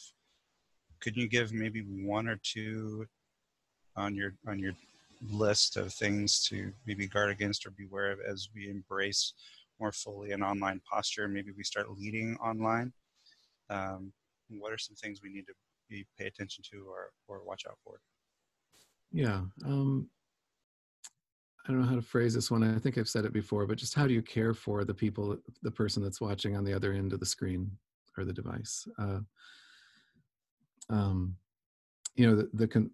The pitfall can be, wow, we've got so many numbers and we want more numbers and more numbers, but how can you meaningfully care for that many numbers? So that's always been my concern and my care. If we get to 25,000, how can we meaningfully care for them? But I think we're in a great structure for that because we have small groups.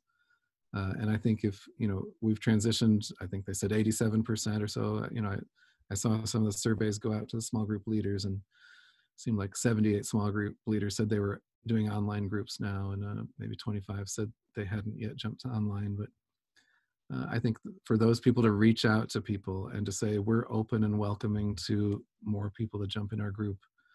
I think we're just, that's the big question. How do you care for them?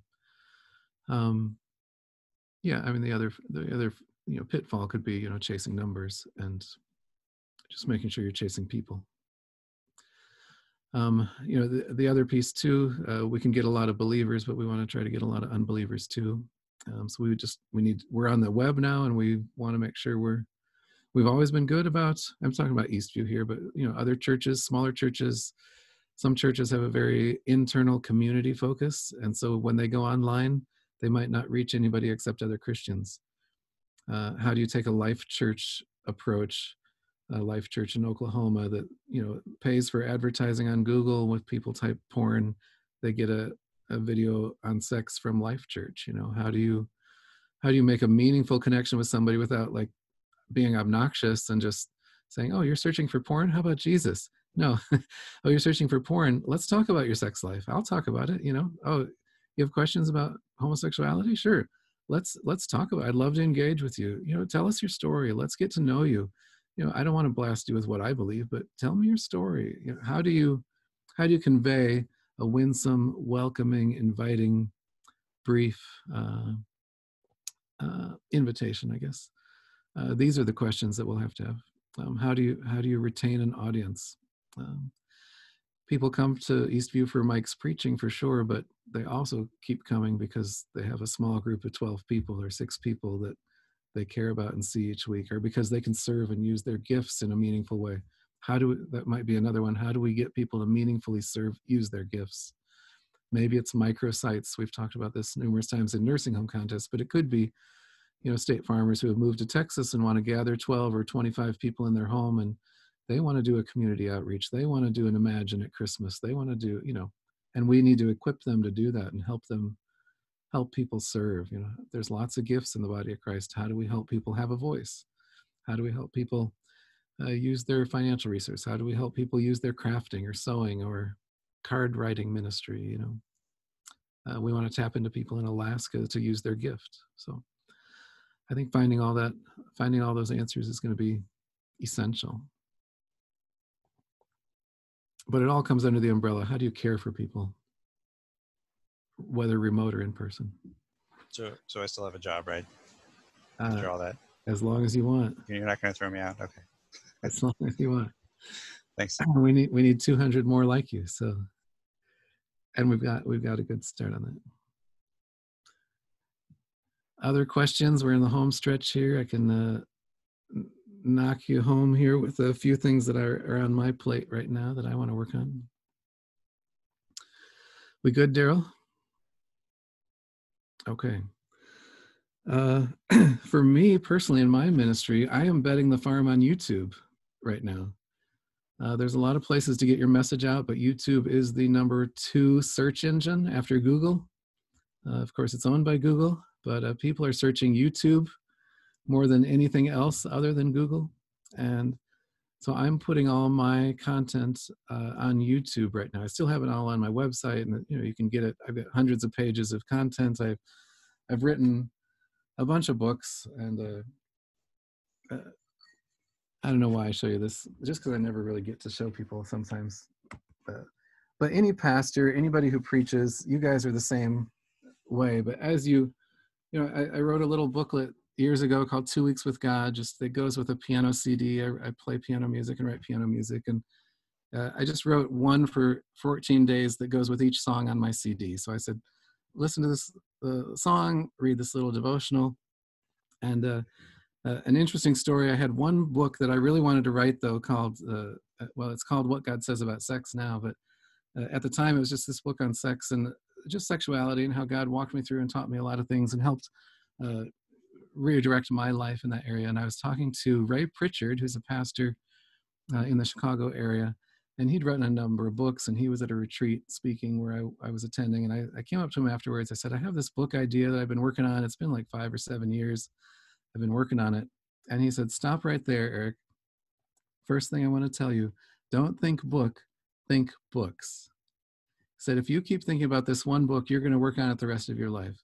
But what's the book that you want to write after this book? When you're done with this book, what would you want to write about? And I said, I hadn't really thought, but yeah, if I think about it, yeah, there's a topic I want to write about. And he's like, yeah, and what about after that book? What do you want to write about? I thought, well, I guess I have some expertise in this area. I'd like to write about this. And he said, exactly. And I went home and finished that book months later, and I went on to my second book, and I went on to my third book, and my fourth book, and my fifth book. I am 25 books now in 25 years. This is half of them. And I just love writing these books, and I love getting content out there, and I don't even publish them as books, except that people asked me. I would publish them once a week. I'd publish a series in the book of Matthew, or I'd publish a chapter at a time in my St. Nicholas book that I wrote about the real St. Nicholas years ago. And I would just post them online. And years ago, I felt like, God, do you want me to find a publisher? And he said, I'll be your publisher. You just keep writing. And so I've tried finding publishers. I've tried to get people. I've had some great nibbles. Even Moody Press last fall had a great nibble on my Christmas book about St. Nicholas. And I got all the way to the final committee, made it past even the senior editor who chooses the books, but when they took it to the marketing committee, they killed the idea. And so I still haven't found a real publisher. I just found a real publisher with a capital R. But I publish all my books online. I offer them online. I send them out week by week. It's not the best marketing strategy for getting book sales, but I reach a lot of people. And I read about Reinhard Bonnke. He built the largest tent in the world because his crusades in Africa kept getting bigger and bigger, and the storms over there and different things, they needed a bigger tent. He built a tent that would seat 34,000 people. They could get under this tent. Largest ever constructed. Their first time out, the wind took it away. Their crowd was 100,000, and they were growing ever since. They never were able to use the tent. It was large. It was the largest in the world, and it couldn't hold all the people that God wanted to bring. At that same time, when I read about that story, I had 34,000 subscribers on my mailing list. And I always was feeling bad because I wanted 100,000. I was like, how do I get to 100,000? You know, numbers are like money. You just can never have enough. You want more and more and more.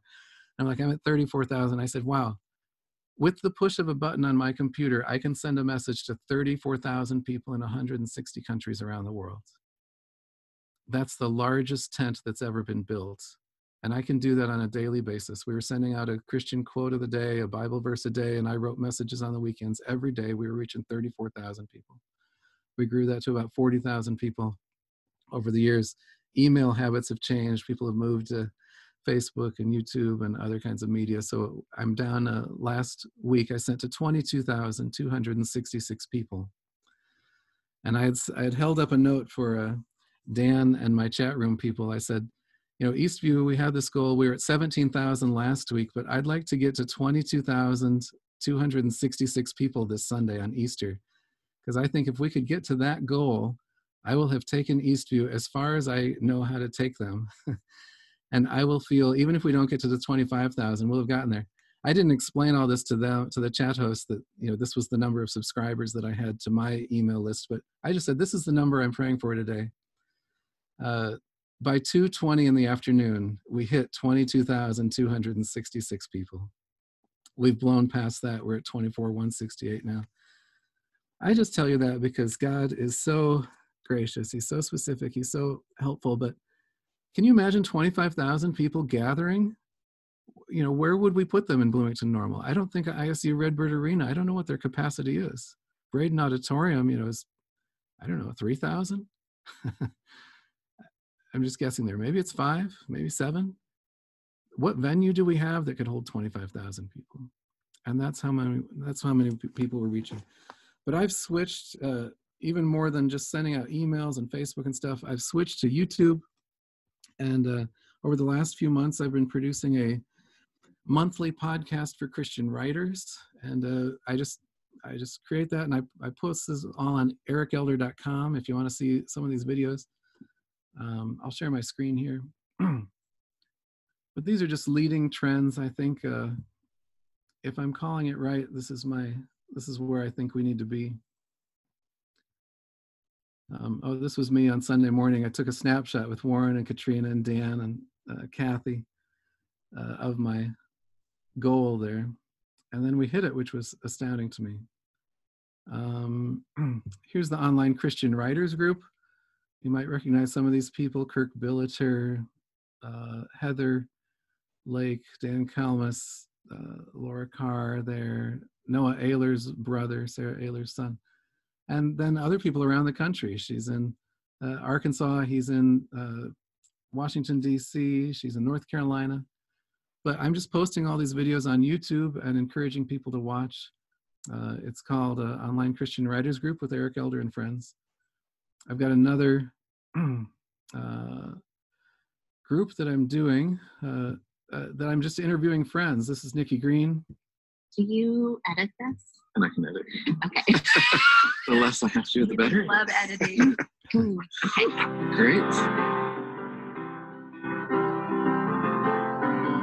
Hi, this is Eric Elder, and I am so glad you're here for this first episode of Eric Elder and Friends. And I have a friend here, Nikki Green, and I wanted to start with Nikki because she epitomizes a lot of what I want to talk about on these podcasts.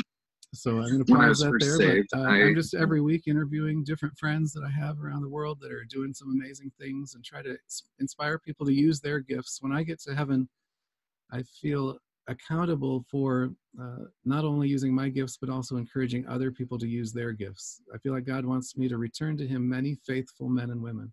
People are stepping out, using their gifts, whether it's online ministry or youth ministry or whatever it is. And so I decided I'm going to interview people who are doing some amazing things with their gifts, unusual things, to encourage people to use their gifts.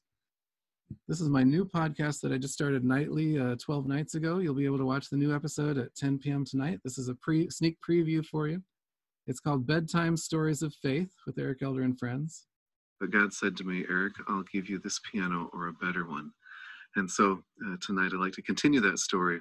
This is from my book, My Stories of Faith, and it's the chapter called My Father's Love.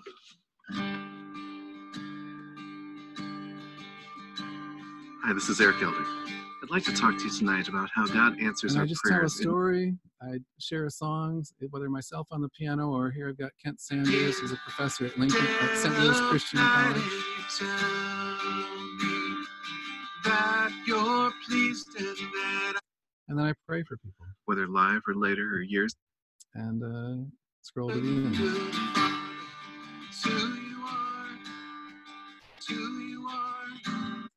So it's a 10 to 15 minute short thing that airs at 10 o'clock, premieres at YouTube at 10 o'clock at ericelder.com. It takes you straight to my YouTube channel and you can watch. And people have already just been writing to me. And, you know, I'm looking at 25,000 people at Eastview. And then I go and the first night I had like 20 people watch that YouTube episode. And I go, oh gosh, I'm starting all over again. My YouTube channel had 0 people just a few months ago, and I'm up to 96 this week, so I'm excited. I'm like, yay, I'm at 96. Oh my gosh, it's a ways to 25,000, but it's fun stuff. It's great stuff, and it's not stuff that I'm making money on. I mean, it's part of my ministry, so as people support my ministry, they support what I do. But that's one thing, and the final thing I'll share in our last 2 minutes, I'm editing still this ballet of this St. Nicholas story that I had written years ago. And I just want to close with this 2-minute video. This is the first scene that I've edited. It's about young St. Nicholas back in the 300 ADs. And Matt Ludwig and I are working on some of the songs for both the ballet, and I'm also writing a musical version of his story. But this ballet in South Carolina, if you don't know, picked it up 2 Christmases ago, found my book on Amazon, said we love it, we wonder if we could stage a full-length production of it. So they did a 2.5-hour dance with 225 dancers. This is one scene where my young Nicholas grows up, guided by the Holy Spirit. This is not a song Matt and I wrote. It's a song, contemporary Christian song, but I just want to show it to you as a scene from the ballet. This is coming out at Christmas time, and I'm editing the movie right now. We filmed it in November, and so I'm editing to get it ready for a Christmas release on YouTube. Like I say, I'm just betting the farm on YouTube, not Netflix, not Hollywood, not movie theaters. And I felt really silly going, man, I want to release this movie on YouTube. Is that like the lamest thing in the world? No, it's the largest video search platform, the second largest search in the world. Anyway, I'll close with this video.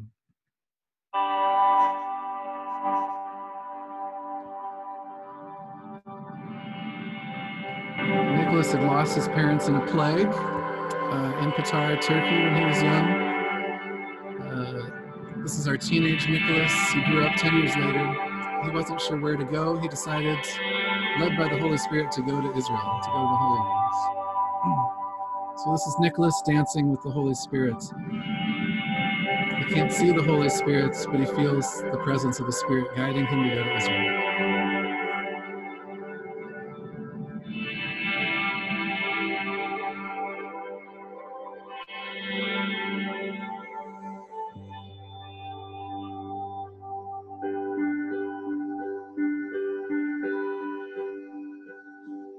Star of wonder, star of light, star of royal beauty bright.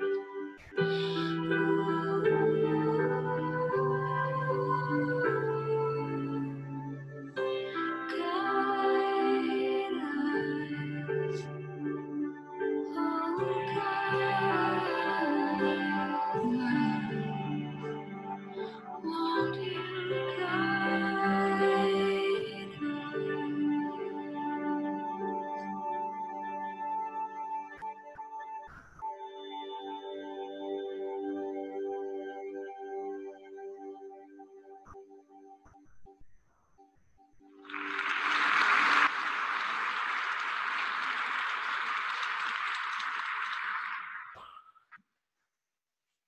So that's my hope and dream. I just want to reach as many people as I can with the message of Jesus, and this story is going to reach a lot of people. And whether it's storytelling, or whether it's one-on-one ministry, or whether it's helping people struggle with addictions, or whether it's getting people to learn a biblical message and how to raise their kids. There's so much you can do with online ministry. I just say go forth, go into all the world, preach the gospel to all creation. Awesome. Thank you so much, Eric. Everybody, silent clap. Thank you. Oh, I'm kidding. I'm so glad that you were here, Eric. I've been trying to think the right way to say this. I just want to say I don't know if there's anybody who's better to be driving the ship right now for where Eastview is going than you are, and I'm grateful for everything that you've been doing and getting to be a part of that.